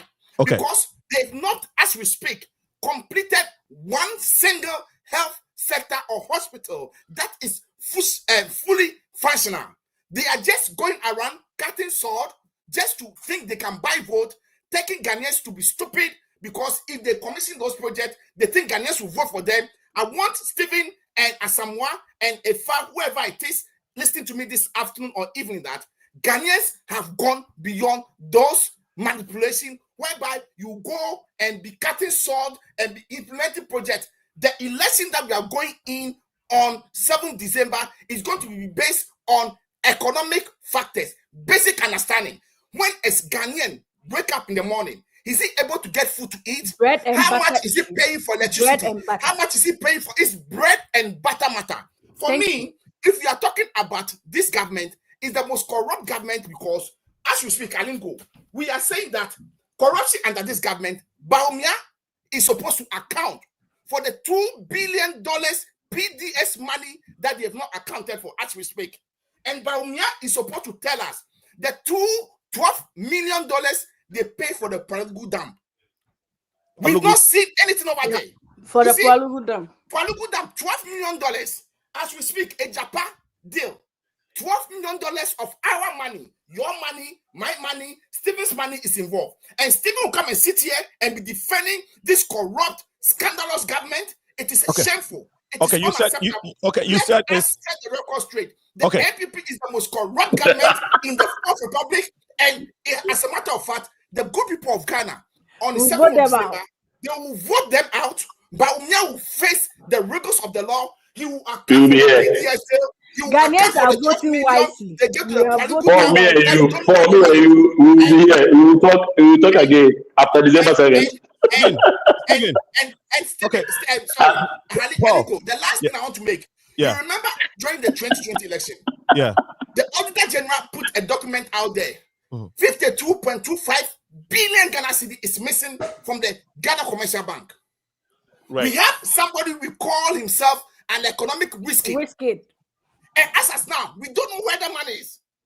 And if this corrupt government, Ghanaians will allow them to continue, Ghana will be a laughing stock if we allow this discredited, misleading Baumia to be the next president of Ghana. And I know the good people of Ghana, they've seen the truth, they've seen the light. And on 7th December, they will vote and make sure that they bring somebody who will be honest and be accountable. And I didn't go just 2 minutes. My sister, when she was speaking, saying that the economic is in a mess. Admit, and that is a fact. And I hope Stephen, listening from the neutral person, the economy is in a mess. And she asks, how will Mahama fix the economy? And I think these are the way His Excellency John Mahama is going to fix the economy. Number one, we are going to cut down on expenses. Whereby the Danko Akufado put a chair in V8 driving around, that is not going to happen under Mahama's government. Number two, Mahama is not going to rent a private jet and be paying $18,000 an hour because he wants to have his comfort and then take a shower in the air. It's not going to happen under Mahama. Yesterday, we took private debt. Okay. Go ahead, Paul. Go ahead. Yesterday, Paul. now, Go ahead, Paul. Go, Paul. Focus. Number three, Mahama has promised the good people of Ghana that he is going to reduce the size of government, and we are going to also make sure that the money that goes to the office of government machinery will be cut down dramatically into two. Whilst doing that, we are also going to ensure that we are going to strengthen the anti-corruption agencies to ensure that the corruption in the system, whereby every year when the Auditor General reports come, we see a lot of money misappropriate. We will focus on that to keep and make sure that we reduce all those losses. So if my sister is asking, how are we going to fix the economic mess? These are some of the ways. And truly, Aponsa is an economist and he's a finance guy. Okay. The NDC is not saying that when we come to power, we are going to do this magic and fix it. I want you to wrap up. Yeah, I'm going to wrap up. Anybody who is a finance person, okay, unless you don't know, it's going to take Ghana not less than 18, not less, the minimum is 18 months and over to be able to fix this economic mess that Aponsa and Stephen's government has inflicted on the good people of Ghana, on Kwame Nkrumah's Ghana. Okay. Good point. Aponsa, I know you haven't spoken in a while. I've seen what's his name? Dion, you wanted to make a quick point. Please go ahead so I can bring Aponsa in. Yes. When Paul was speaking, he did mention a lot of numbers. He said something about 20 billion PDS deal or something like that, 12 million for a dam. A Japan deal, 12 million is gone. And then 52.5 billion cedis is missing from Ghana Commercial Bank. And it looks like Stephen was really laughing. And I'm just sitting over here, I'm like, I don't know, are we having a comedy here? Because the numbers that he just mentioned are really serious numbers. And Stephen just said something about, we don't want to believe in the black man. You know, if the white men come over here, then we're going to believe in them. You see, when you have a government who is missing all this kind of money under their leadership, right? And you are telling me to believe in a black man. I'm sorry. I mean, come on now. It's not going, like, it doesn't make sense at all. Okay. So if Stephen, if Paul is saying that, you know, the current government over here is very incompetent, he has the right to say what he has to say. And he backed up with all these missing numbers. And if you add up all the numbers that he just said, I'm telling you, Alinko, it is not child's play money. It's a lot of money that is missing under one government. Yeah. Like, some is under somebody's bed. We saw it. Like, I mean, and I know that she had it under her bed. She had a good number of it. We know on the spare parts, on the ambulance spare parts, it was about $38 million that was allocated for that. And then, of course, the Palugu Dam is not built, right? The vice president said it's built, but we realized that it's not built yet. $12 million. Okay, so SkyTrain, $2 million. Alinko, I think yes, Aponsa, go ahead. I would like to take my turn. I think that I'm not done, but okay. Sorry, go ahead. Yeah, I'm sorry. So I mean, so the point I'm trying to say is that Alinko, we are dead. Seriously, we are so dead in that country.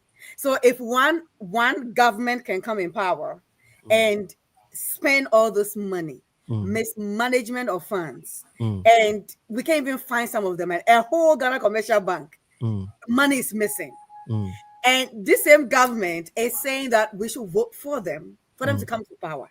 And it's very funny how, like, the Ghana mass media, the journalists, and all these people in Ghana, and all these numbers that Paul is saying, it's there because that's where we got all this information from, right? Right. And nobody seems to really questioning these people. I don't know whether they are scared or they are eating from the MPP. Yeah, because it's not true. It's only in Paul's book that this number exists. It's only in Paul's book.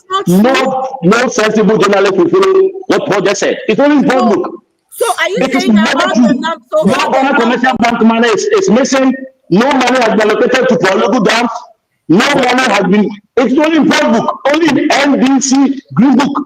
So if you're going to believe it, go ahead, go and do research about it. You be the journalist and go and do it. So I think that not to be the host here, but I think that if to support what Stephen is saying, the burden of proof now is on you to disprove what Paul has said, because Paul has given his Aliko, figures. can Yeah. I have my We are turn? to ask him Apostle to coming. show it. So the burden of proof is on you.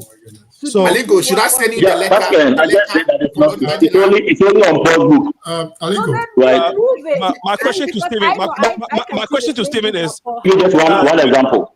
Stephen, Aliko, has the Palugu based on Dam what? been Oh, built? I thought you had just Dam left. been built? The Stephen, Palugu No Dam. money has been allocated to it. Has not been built. Okay. Stephen, It has. you have a habit of Okay. cutting into people But when people but What? but then That but is then you about realize attitude you of realize It that has the not vice been president, built, and no money has been allocated to but, it. There has been but then money you realize that allocated. you remember that the vice They've president even mentioned that it has been contractors built. have The even vi- He was on Aliko, air. He was on no, air. the vice president said no, no. The vice No, president he was was on TV. explicit. Please, you asked me a question. Do you want me to go ahead? Yeah. The vice president was explicit. He made a promise to the people of the north that the Palugu Dam will be built. It has not been built yet.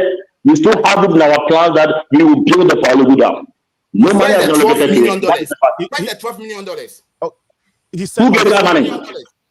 The Who gave $12 you? And million then your MPs are sitting in parliament, and your MPs are sitting in parliament quiet. I mean, let's be a bit reasonable here. That is how Let come me give you an example. Aliko.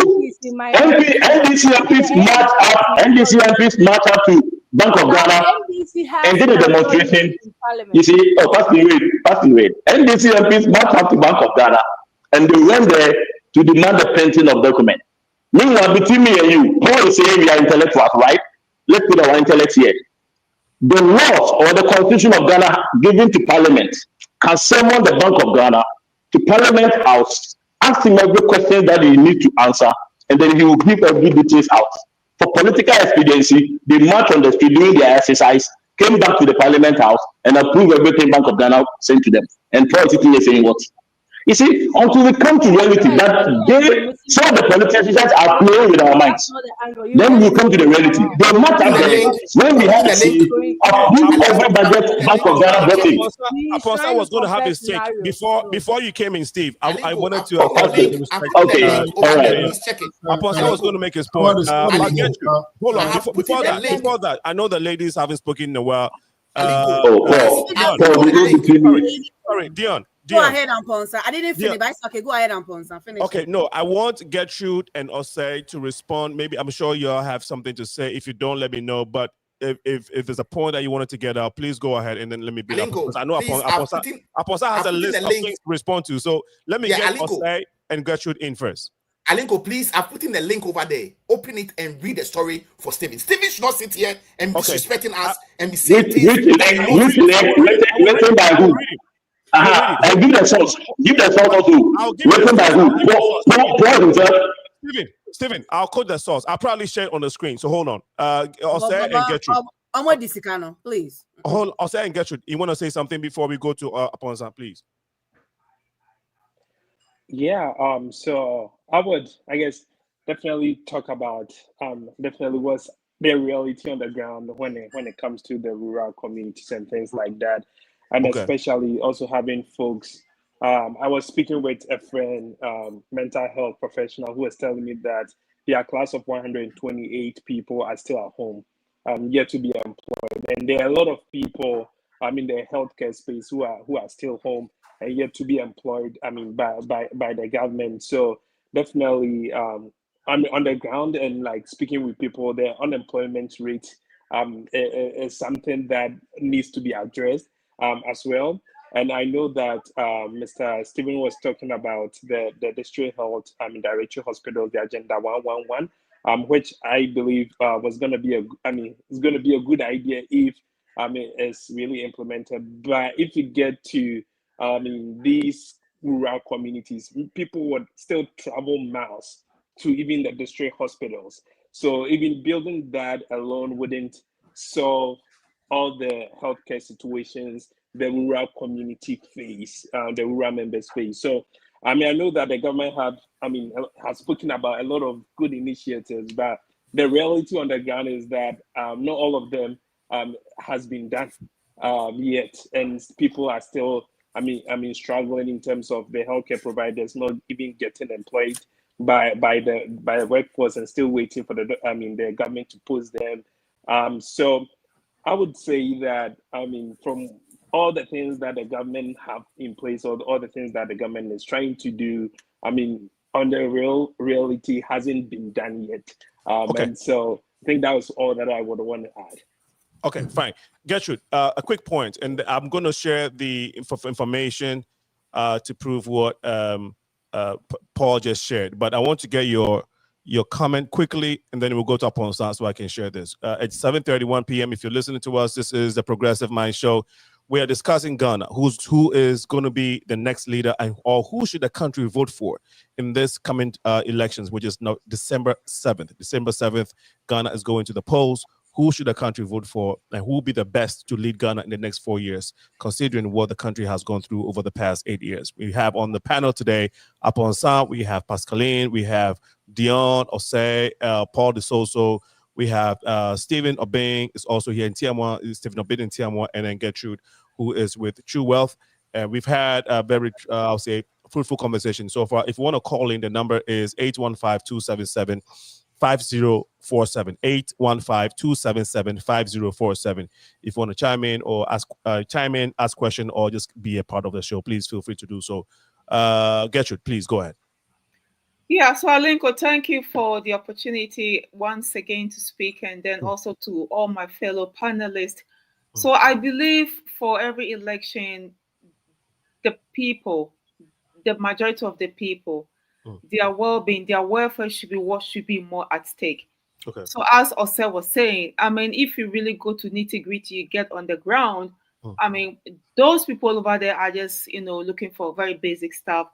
They don't know what is GDP. They don't know what, they're just asking for very basic stuff. And I believe that to the large extent, if those people, their needs are taken care of, then we can really say that, okay, yes, what the people that we have in power are serving the needs of those people. By the way, they are the masses. Of course, we have the elite few who are up there, who, by the way, most of the things that we are talking about, they cannot relate to it. They're okay. Their kids are okay. So as also was saying, when it gets onto the ground, the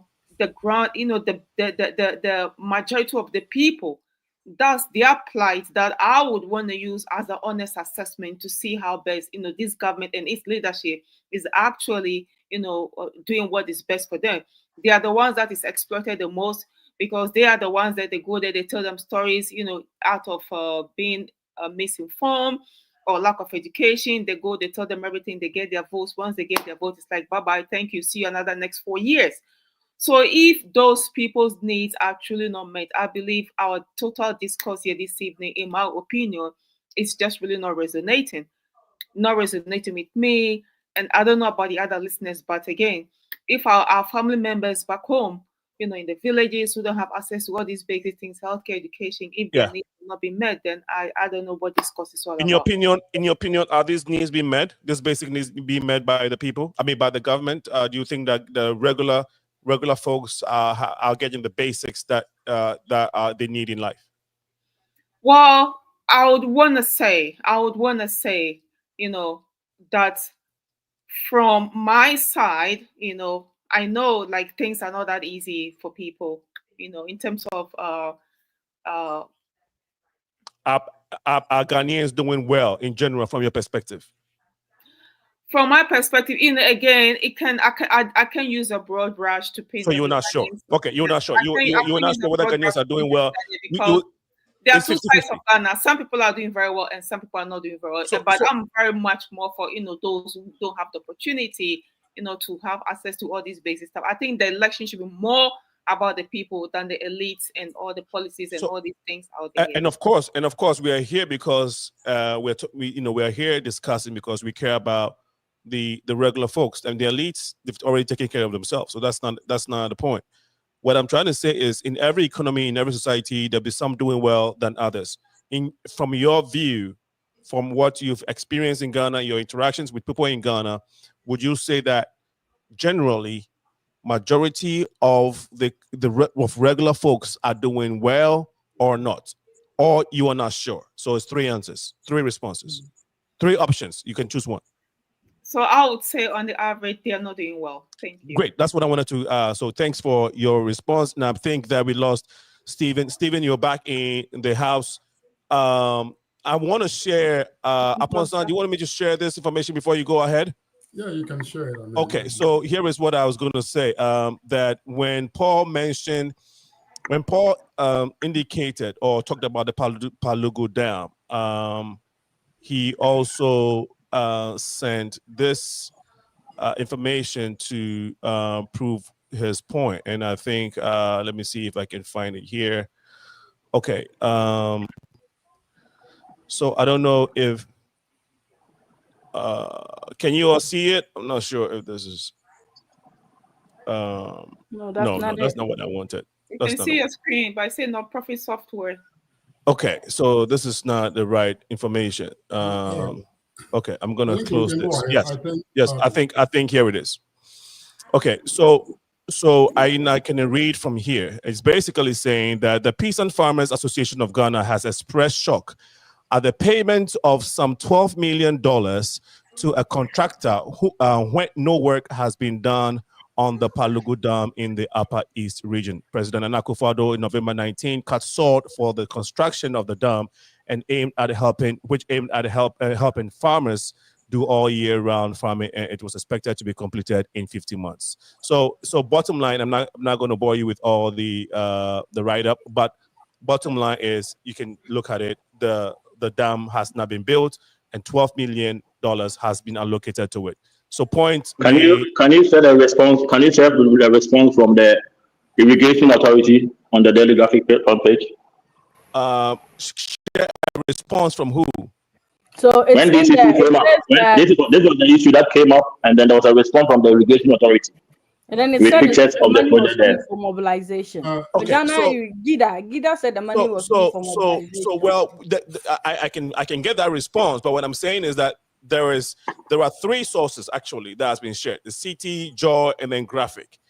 They all speak to the fact that monies were paid, but the dam has not been built. Of course. No.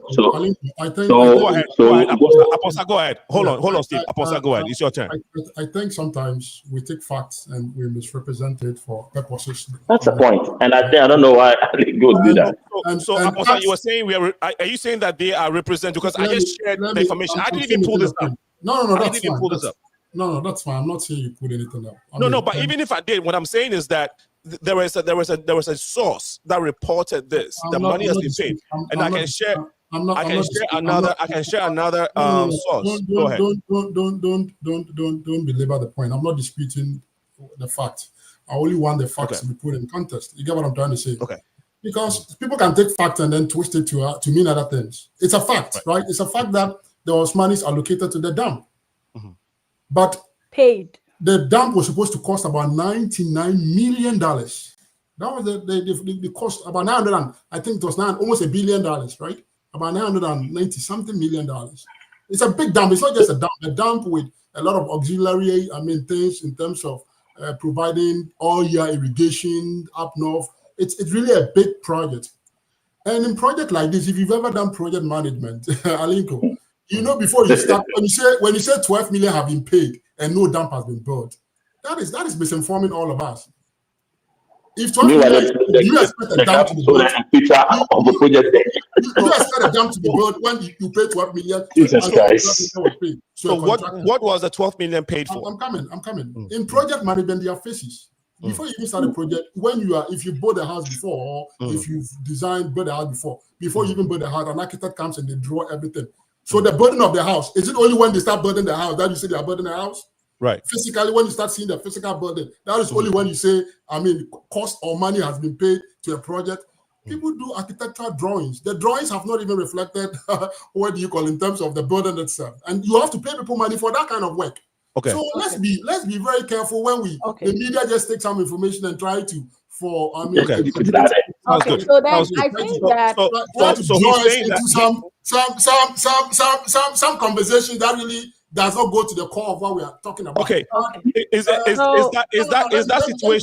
situation, and I get it, and I get faces of projects. I think you have to allow water to go. If I don't finish, you will not understand the full extent of what I'm doing. Okay, go ahead. But problematically, the issue is that even if the mobilization money has been paid, we need to account for what kind of work has been done. Right. Thank you. So that's a core issue. Because you cannot tell me that a contractor, if he's starting to work, I mean, you are not going to pay him money in face. You are going to pay him money, but at each phase of whatever money you are paying, that work needs to be accounted for. Nothing has been done as we speak. Of course, then that is the issue. So then we can talk about that specific issue. But don't. Alingo, can you put a graphic picture again? Alingo, can you put a graphic picture again? His logic. Your logic. Just agree. Let me. I don't want. Okay. Let Apostle finish. Alingo, yeah. The issue is that yes, this money we're being told has been paid to the contractor, and if you listen to the amount of money that we are talking about, and you just want to do a reasonable test without even asking for the details or being informed about the details, if 12 million has been paid, you expect that at least some substantial work, even in terms of the architecture drawing and everything, and some mobilization. When you go to the site, you should expect to see something that corresponds to that amount, right? Reasonable people will see that. Problematically, this 12 million doesn't seem to correspond to that amount of work, but it doesn't mean the contractor has. So there is no work done. So stop. No, don't say no work. You see, you like you say adjective. You like you say strong adjective. No work done. No work done. Drawing. See, that's the problem I have. Okay. There is Pascal. There's no work done. Who the same graphic is there? Put a graphic there, and the other the picture there. Where the picture come from? Okay, Pascaline, let me ask a follow-up question. Hold on, Pascaline. Okay. So this is very comparable per what Apostle just shared. It means that the National Cathedral, which also had about $58 million pumped in with the foundation laid, we can comfortably say that money, that 58 million, the foundation that we see today accounts for that $58 million. That's a mistake again. That's a mistake. Who gave Exactly. $58 million? Does it make sense to you? If somebody tell you that work that you see there's equivalent to $58 million, does that make sense to anybody? So how much did it cost? How much did it cost? In your estimation? No. Hold on. In your estimation, how much did it cost us to get all those buildings, the buildings that were taken down, and the foundation? How much do you think it cost Ghana or the taxpayers? Is that a conversation? I'm surprised you the host answer this question. Is that a conversation? No. So the whole has the right you throw the question there, and Papa is trying to answer, then you throw another question. Are you expecting him to have intellectual discourse, or just to lead us to the direction that you want? Intellectual discourse doesn't mean you can ask controversial questions. No, so you want to ask questions, you need to allow him to explain it. Because the point of your point of questioning, I mean, is he never did. He never did. Go ahead, Apostle. Finish up. Let's have a fair discussion. Alinko, there go ahead, are real issues, and if they are real issues, we have to look at them in reality. I don't like exaggerating facts and misrepresenting and sticking us on someone. I agree. Go ahead. Alinko, the issue is that 58 million. Who, in its reasonable sense, will tell you that pulling up those buildings, digging down will cost you $58 million? You see, our country, we are not jokers. So there are systems and administrative system in our country. Okay. People speak and make it look like there are no system. Anybody can just get up and pay money. There isn't one. And that's what you think. If there isn't one, and you have your parliamentarians sitting in parliament and they cannot expose you right now with your own budget statement. Then I'm going to expose you right now with your own budget statement. Let me finish my this information is in your training. It means you not even read your training. Okay, so I have muted Paul. I listened to you. I didn't interrupt you. The issue is that the issue is that some of these things are exaggerated, and sometimes the media even misreport when they report this thing. It's factual that monies have been paid. Yes, some monies have been paid. How much? The way they put the narrative to it. So not to the how much has been paid? Okay, all right. Okay, so ladies, Apostle, are you able to wrap up with your point? I have a lot. I haven't spoken, so I'll leave that on the side. You want Apostle?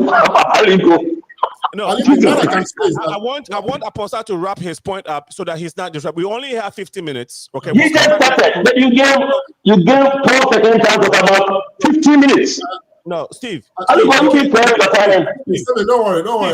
I'll work with you can't dictate the pace of this show. It's not going to happen. And you can't also cheat like this. Steve, Stephen, You're you are gonna either go part do or this. you are not. People's Stephen, conversation. you are either That part is or you why. are not, and I have the right to take you out if it's going to go this way. Alinko, let me make a That, point. that I'll be fair to go out. If you're gonna go this way, I'm okay. If we keep interjecting, then I'm going to have to take you out. But Apostle, If go you ahead. keep doing this way, I'll keep interjecting to take me off. That's fair. I mean, the good Ghanaians, the good for Ghana have already decided, and they know what is the truth. Not being screaming. Okay, go ahead, Apostle. Go ahead. Alinko, let's go ahead, Apostle. So my sister London, I can tell you that those numbers that you are mentioning, they are exaggerated numbers. They are misrepresent the facts. There are some instances, yes, monies have been paid, but it's not the way they put the narrative to it. So what is the figure? I can tell you that the Parliament of Ghana or the Auditor General audits all these accounts, right?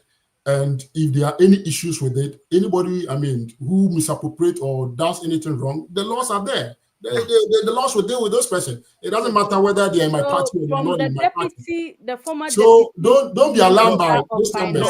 Let him finish. Pascaline, you are going to speak. Pascaline. Okay, go ahead. She's muted. You're muted. Go ahead. Go ahead. And this propaganda effect, the Ghanaian people know it very well. So those monies, as they mentioned them, don't be alarmed about them. It's one of those things. But I want to come back to the issue of Paul. When Paul was talking, he made mention about the fact that COVID gave us more money than anything else. I think that it's a narrow understanding of the effect of what COVID had on our economy. Alinko, if you care to know, our GDP, right? The size of our GDP is about $70 billion, right? Mm-hmm.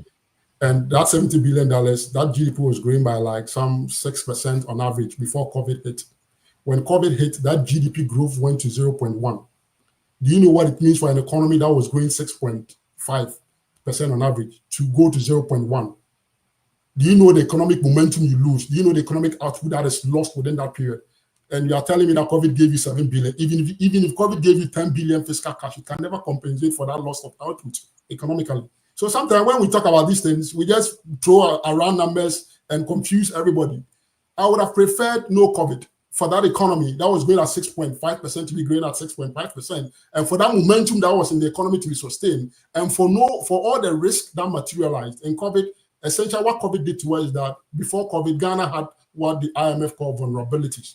Our economy has always had vulnerabilities, and it was that vulnerability that the NPP was managing. When NPP took over from the NDC, the economy was with IMF, and NPP was managing these vulnerabilities. COVID only came to accelerate and expose more of these vulnerabilities.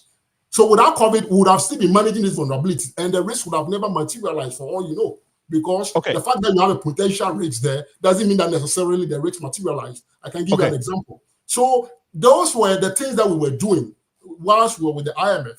But COVID only came to materialize all this risk in a goal. And there's no manager anywhere in the world, in any corporate institution, that will tell me that if you have all these risk factors materializing at a goal, you'll be able to deal with them. That is why all countries that are even better managed than Ghana, when COVID hit, they had to run into issues.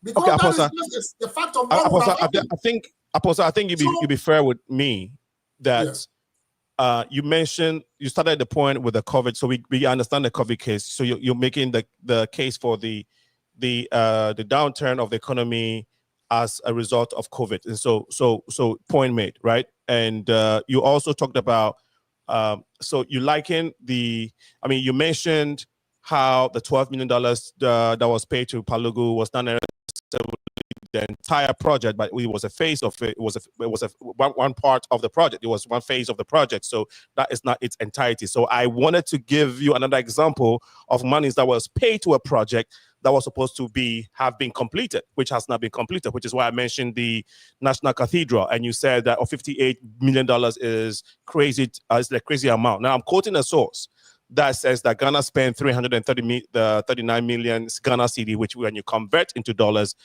is about $22 million, I think, or $21 million. Do you want to respond to this? So you see the point. So where is that 58 million coming from? So that's why I say let's be careful. So I misquoted 58 million. Fine. But you think that doesn't take away the fact that some money have been spent. Aposa, I take that back. Even though there are sources that quoted 58 million. I think in the 2024 budget, it is in there. Hold on. Even though there are sources that I used to quote that 58 million, I'm pulling that statement back for the fact that I am not able to pull that source right now. But there's another source that is saying that we spent $21 million on this project, which has not been completed. That's what I want you to respond to.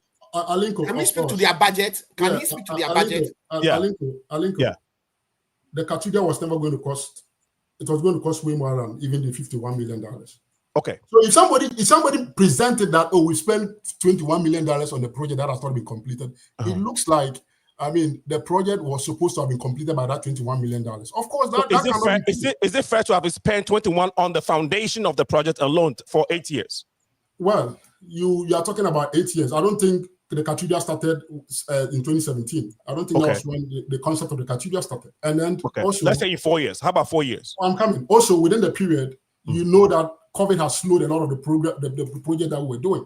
Right. So you have to account for all these things. On top of that, Deloitte, on top of all this noise that they were making, Deloitte is an independent audit firm. They just audited that national cathedral, and Deloitte did not find any adverse findings. Okay. In terms of all the things that people came around and were making noise, trying to tarnish people's image and make it look like, oh, something weird has happened. And that's why I say, let's be careful. It's not everything that you hear out there that politicians say that you want to take to heart. You get heart attack. You might even feel like Ghana is collapsing tomorrow. And politicians are very good at doing that. So to you, Ghana is doing fine. The economy of Ghana is doing fine. No, Ghana is not. Of course, nobody will tell me that Ghana is. Ghana has challenges, and I've told you, Ghana have had challenges before COVID. COVID has come to accelerate most of our challenges. We still have challenges. Let nobody deceive you. But despite the challenges, I can assure you that there have been a lot of monumental developmental projects. But does that mean that everybody is doing well? Of course, it takes time for all this to reflect. And the typical example I just gave you, America is the strongest economy in the world as we speak today. But don't we have challenges in this country? Are people not feeling cost of living? So sometimes data and the way you look at things, if you don't look at it properly, you might think that, oh, if America is doing well, is the greatest economy in the world, then why are people suffering and complaining about high prices of stuff? But does that take away the fact that America is not the greatest economy in the world? Okay, it doesn't take away that fact. Great point made.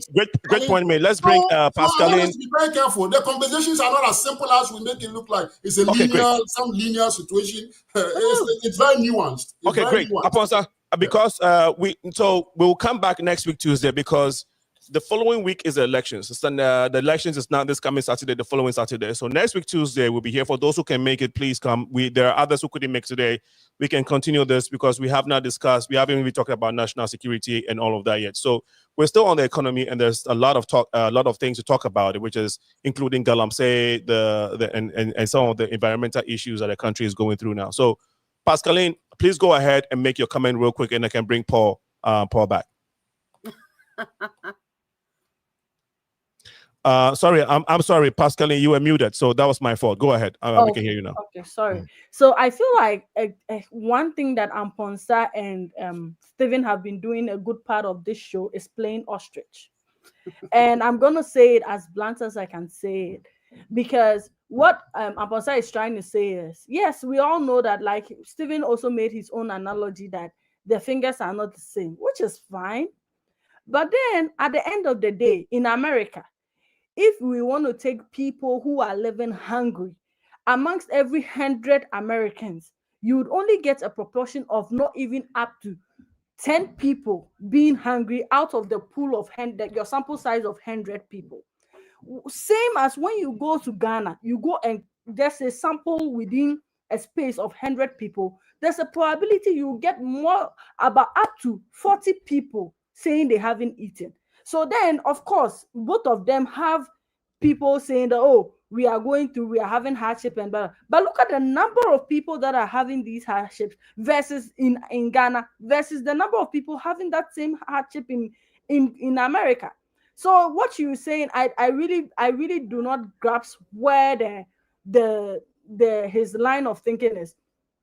For example, even the same government, like the Trump administration that just won, we all know that what they are talking about is they are bringing DOGE, Department of Government Efficiency. So we are trying to say that because the NPP wants to pride itself for being a very wasteful government, wasted 12 million Ghana cedis, Ghanaians should keep quiet because the deal was just 900 million, and after all we only spent 11 million. So because of that, we should clap for the NPP government. Do we know how many schools that could have built? How many hospitals that could have given us? Perhaps it could have even made sure that even the school feeding, they would have been paid.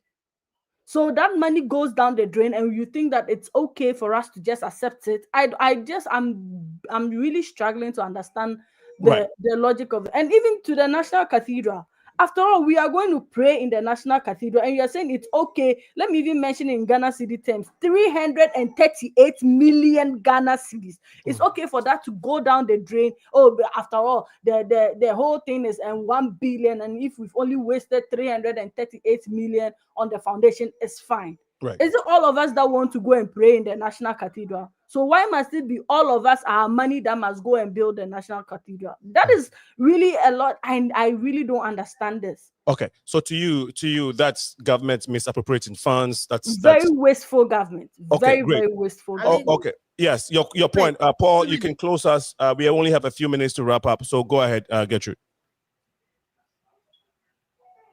I'm sorry. I meant you wanted to speak. Dion, go ahead. Yes.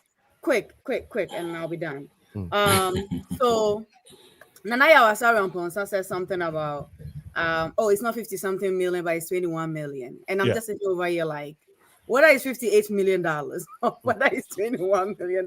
That's a lot of money. Either way, the money has been spent. 58 and 21 million, that's like a huge difference, but it's still 21 million, Alinko. And when you have a government who spent money on religion, I don't know, the well-being of its people. Come on now. Now, Ghana is a country where, Alinko, when you walk within a second, there's a church everywhere in that country. When you walk a second, within every neighborhood, you will find a church in there. And yet still, this current government decided that they want to spend 21 million. The building is not even, foundation, keke. 21 rainwater. 21 million. But Alinko, when what was the guy? When Stephen was here, he said something about Ambola, blah, blah, blah, blah, blah. When you go to is it the government hospital? What is it, Kolebu? Yeah. Women are still delivering on the floor. Yeah. Alinko, women are still delivering on the floor. So this current government will rather spend 21 million to build a foundation so we can worship God. God don't even know us. To worship God versus spending the same amount of money to fix the hospital, build more beds so that women can deliver babies on the bed. I mean, come on, Amponsa. How do you debate this? Let me. It doesn't make sense. Yeah, let me bring in a few comments. There have been several of them, but let me see if we can read one or two. So this is coming from, he says, Mr. Stephen Obeng in Tiamwa, please stop the lies. Today, we have people in Ghana who eat once a day due to the loot and share government. That is from Osman. He continues to say, my dear Pasky, please kindly let them understand that a common gari and roasted granules cannot be afforded again. These are some realities coming down from our audience. Our new formula in Ghana now is 0-1-0, which means you don't eat in the morning, you eat one meal. You eat one meal during the day, which is like lunch, and you don't eat in the evening. That's from Osman again. Okay, so yeah, that was the earlier point. So Efa says that it's unfortunate that I'm locked. Okay. Okay, right. Okay, so that's from Efa. That's the reason why Kakape wasn't able to come on. So Dion says, so thank you for sharing and letting us know. But he made a point earlier that I wanted to read out. I totally agree with Mr. Stephen. That it's important to understand that the situation we are dealing with demands real intellectual understanding of the situation on the ground. Okay, thank you, Aponsa. And then he responded to Osman Mohammed Jr. It says complete lies, simplistic statement. MPP is far better because we have done things you said were impossible to do. Health insurance, free SHS, road construction, drones, hospitals, etc. This is coming from upon Efa Ameya, which is Kakape. The other next comment here is from Felix Tete. I don't care whoever wins other than the NPP. They have messed up the country big time, and they are using these few weeks to go to get things working. They know they are people, Ghanaians, so much that, and I think he couldn't complete a statement. What exactly is her point? Comparing growth without consideration to population does not make any sense. They're the same people communicated with, received free textbook under Mahama. So that's the point that he made. That's from Nana Nero.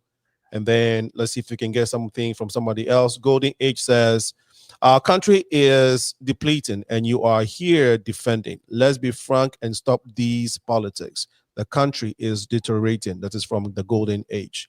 And then Benjamin made 2 points. He says, NDC is all about food to eat today. Forget the future. Okay, and he says the current government is still far, far better than the Mahama government.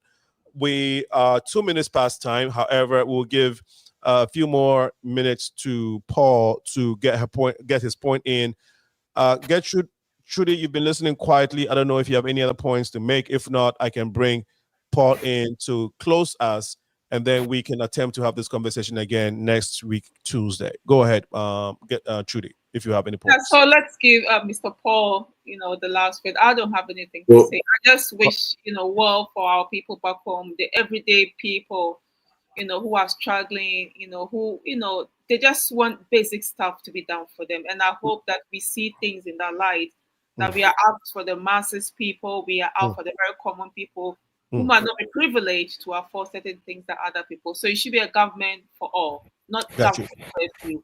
A government for all. We'll see if Dion can give us a response to her question. Not her question, but her statement earlier that the two leaders, that is Mahama and Bawumia, do not fit to lead Ghana. And so, but she hasn't provided anybody any other option. So I don't know where she stands on that. Hopefully she can give a response. But Paul. Yes, so Alinko, I'll end by saying that I've sent you the budget statement of Bawumia, Nanado, and Stephen and Aponsa, who are here defending the indefensible. Starting from page 178, if you open it, okay? All these monies I'm quoting over here, I'm not taking them I'm not conjuring them from the air. It is in their own budget they presented to the good people of Ghana. So therefore, I think next week, unfortunately, I'll be out of the country. I'll be in Ghana, but I'll see if I can join. I want Aponsa. I've sent them. I've given them a homework. I've given them the page from page 178 downwards. They should look at it and look at the money that they've wasted, the corruption, money that they've wasted that they cannot account for. And I'm also going to send you the Auditor General's report for 2024. And you see how Ghana is bleeding. Ghana is bleeding under this incompetent, clueless, and the dishonest government.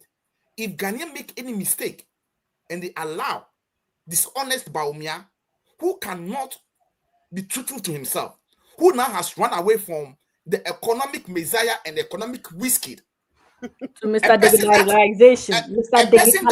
A person that Nanado told us that if he has run away from that economy and now doing digitalization, it is so sad and pity for my good brothers who are in the US, who know better to be sitting on a big platform and be defending the indefensible. The question I have, and I'm going to end it, is the election is about butter and bread. If Aponsa and Stephen thinking that if they have 10,000, if they take $10,000 in 2016, and they will use 42 Ghana cedis to get $10,000, and now you need 170,000 Ghana cedis to get $10,000, and they think it is good, I leave it to their own conscience. Their conscience will judge them. Thank you. All right. Thank you. So as we come to the close of the conversation, I realize that our brothers, Nana Ponsa also I don't know if it was by accident. They've run away. They've run away because they know they are lying. So that is the Okay, guys. that is the budget It that you was a very shared. wonderful. Yeah, when I told them I'm bringing their own budget, that's why they ran away. Right. Because I'm going to expose him badly. So that is the budget. That's the page 178 you're talking about. It's very I think it's very unreadable from this point. Yeah, then we go down up to page 243. All the expenses, the category, all those information in there. So they should not come and sit on this big platform and be misleading us. They should stop it. It does not show respect to we, the listeners and the viewers on this show. Thank you for providing. I appreciate it. So we want to at least you provided the documentation to prove your point, and I appreciate that, Mr. Paul DeSoso. Hopefully, like you said, you can hop in from Ghana. Definitely, we'll enjoy that conversation with you as well, if that can be possible. A comment just came through from Benjamin. It says NDC appointees are those who always caught and jailed. Where is Sedinam Tamaklo? NDC, give us break. Talking about corruption, really? Okay, so that is from Benjamin. He just joined. He just joined, and that was his comment. Okay, so 7 minutes past 8. Thank you all for coming on and helping to engage on the economy of Ghana. Like I said, we haven't been touched on Galamsey, so and other issues. That is a huge one. Alinko, Galamsey, Nanado is part of it, but Baumia is part of it. Just for you to know. Hold on, a budget approved from who? So Nanaya was sorry upon. Nanaya, what happened? Why did you drop off? We didn't finish. I mean, you should have given us at least 5 Please more minutes. tell him is the 2024 budget approved by Akufo-Addo and Ken Ofori-Atta presented it to the Parliament of Ghana. Tell him. Okay. So Nanaya Aponsa, I hope you had the response from Paul. It was the budget that was presented to Parliament and was approved by Parliament. Nanado has signed it. The president signed it. The then Minister for Finance Affairs also signed it. So there you have it. If you want to respond to it, the number is 815-277-5047. You can call him now before he leaves, so that you don't say, "Oh, I wanted to respond," and you ended the show. So Alingo, he has nothing to respond. Well, he has nothing. I'm giving him the opportunity to, if he wants to. So Nanaya Aponsa, if you want to, please do so. If not, I think he's made his. I mean, both of you have made. I can tell you for a fact that Ifa Amia didn't come here because Ifa Amia knows I'm going to change them with figures. I'm going to change them with facts. That's why Ifa didn't appear on the show. Well, hey, Ifa Amia, I know you are not going to just let this slide. Paul is challenging you to be on I'm challenging him next week, if you want, you can get me one-on-one. If it is Sunday, I want one-on-one with him. Let's talk about the figures. Okay. So, if I may, hopefully you can join us this Sunday one-on-one, just you and Paul, on the economy. We can definitely make that happen. I'm telling you, I know my brother Ifa, he will never come. He's ashamed of their performances, so he will never show up. But Alinko, this is sad though. This is so sad. Seriously. Well, but okay, let me come to you. As sad as it is, you need to give us an option. You need to propose. I don't have one because Ghanaians haven't presented any better option. So aren't you Ghanaian before you turn American citizen? Hey, how do you know that one? How do you know that I turned into American citizen? Yeah, I'm assuming. So I'm saying it from the perspective that both ends, and I know Paul and the rest have argued from both sides, right? When it comes to what each other's strength and what they are able to do, what they are not able to do. But to be honest with you, Alinko, we are far behind. We have Aponsa just joined us. Yeah, we have no choice. You have to take a side, because if you don't vote, you allow criminals to lead us like what is happening. Paul, Nanaya is on the line. He wants to respond to you. Go ahead. Alinko. Nanaya. I think what is on our sister Derry, she misrepresented what I said, but I won't go into that. Sister Derry, I have never said that even if it is $1, $2, that somebody misappropriates. It's an issue. There are laws. So don't misquote me. I will never be coming here and tell you that somebody misappropriate money. But what I'm telling you is that if somebody misappropriate money, there's the right quarters or the right place to deal with that. So I'm not coming to sit here and when somebody misappropriate money, it doesn't come to me. It is the people of Ghana's taxpayer that is being misappropriated. Right. It is not good under any circumstance. It's not good under any situation. So let's not even belabor that point. Okay. But what I'm saying is that if you tell me somebody misappropriate money and you want me to engage in a very candid and honest conversation with you, please don't misrepresent the facts. If you do that, then we can't have a conversation because it means that you don't really want to deal with the problem. You just want to go ahead and just exaggerate facts. Okay. Just get a purpose. But that is not the kind of conversation I want to engage in. I want to engage in conversations where we can find real solutions to cause the problem and fix it. Because as we are speaking today, tomorrow, if the next government comes, can you assure me that the things that we've seen in this government in terms of the control weaknesses, are you telling me that we will not see similar things? Right. We've seen it from 1992 up to date. Okay. That's systemic. Okay. So the issue is not about putting blame to some political party and thinking that solves the problem. That is good politics. It's good politicking. But does that really solve anything? Okay. And if you don't trust me, just look at your history from 1992 up to this present government. Didn't we have many of these leakages happening? Yes. Misappropriation upon misappropriation. And you think that in the next government, if we continue on this path, in the next government, we will not see similar problems. Okay. You're right. We've had. That's not the point. Okay. So let me go ahead and resolve what my brother Paul put out there. Paul, you put out a budget. Alinko, you must always understand the process and how a process works. Alinko, when you put up a budget, do you know that the government of Ghana cannot expend money if Parliament has not approved anything for them? He's going to say that NEC people approve it. That's what he's going to say. That's what he's going to say. Hold on. No, it's not about That's what he's going to say. Okay, Paul. Paul. That is the problem I have here. You know? Okay. Do you know that the government of Ghana cannot just get up and spend money if Parliament does not approve? Yes. The people should believe that's not approved. That's a fact. Yes. Yes. Yes, that's a fact. Yes. Yes. But the fact that the government approves money for you and asks you to use it on a specific situation, do you know that you cannot go and use that money for something different? Right. Using it for that Right. And that's exactly what you guys are doing. Yes. You are Paul, using the money for different things. Paul, let him finish. Paul, you had the opportunity to educate our people and let them understand this process. Yeah. But you decided to go ahead on whatever you wanted to say. So allow me to make my point. And Alinko, yeah. You know that if the Parliament of Ghana approves a budget for you, to be used for a specific purpose, and you go and use it for a different purpose, you violated financial management law because that was called misappropriation. Yes. Right? Yes. That's how it's called misappropriation. Yes. And yes. you know that misappropriation, even though it's an offense, misappropriation doesn't mean that somebody stole money. Yes. You could misappropriate money and use it for something specific, and then you go out there, you see the RC for what it is. But even in law, it's still wrong. You know that. So what I'm telling Paul is that you have a budget. Somebody brought a budget to Parliament, the People's Parliament, and told you that I want money as seed money to be able to use for the National Cathedral.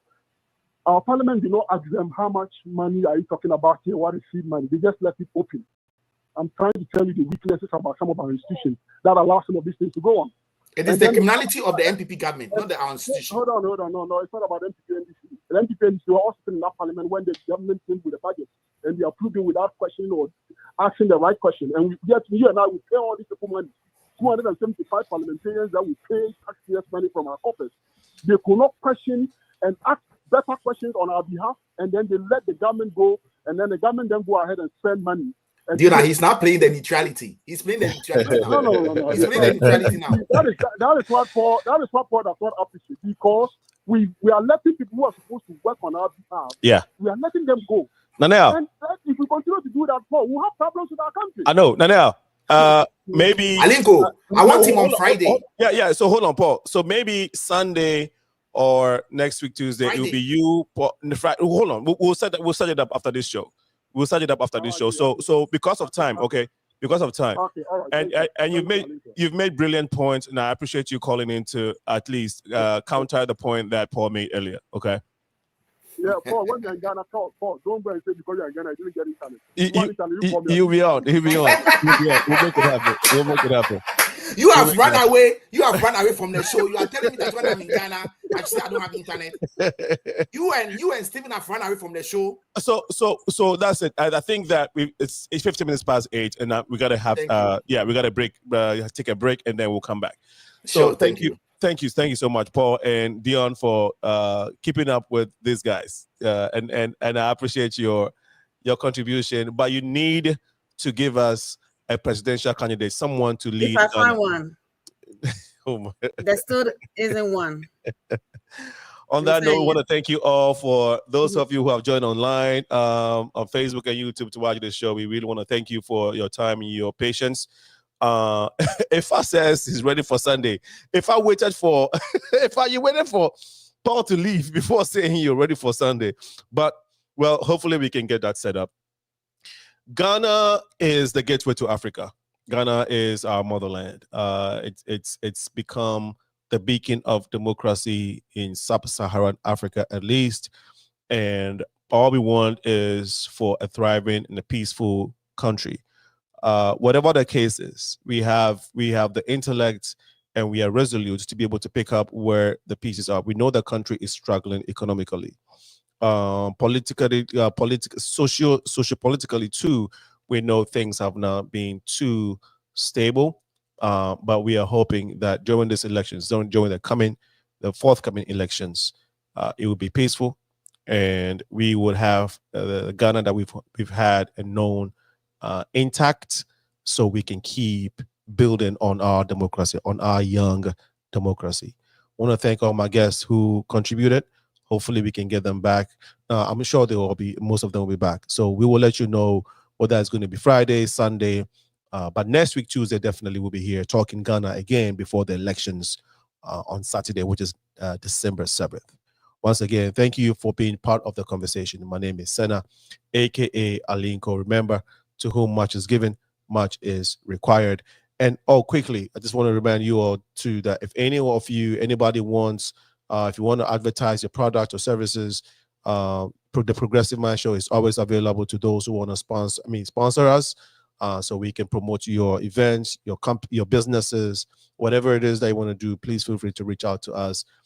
info.progressiveminds@gmail.com.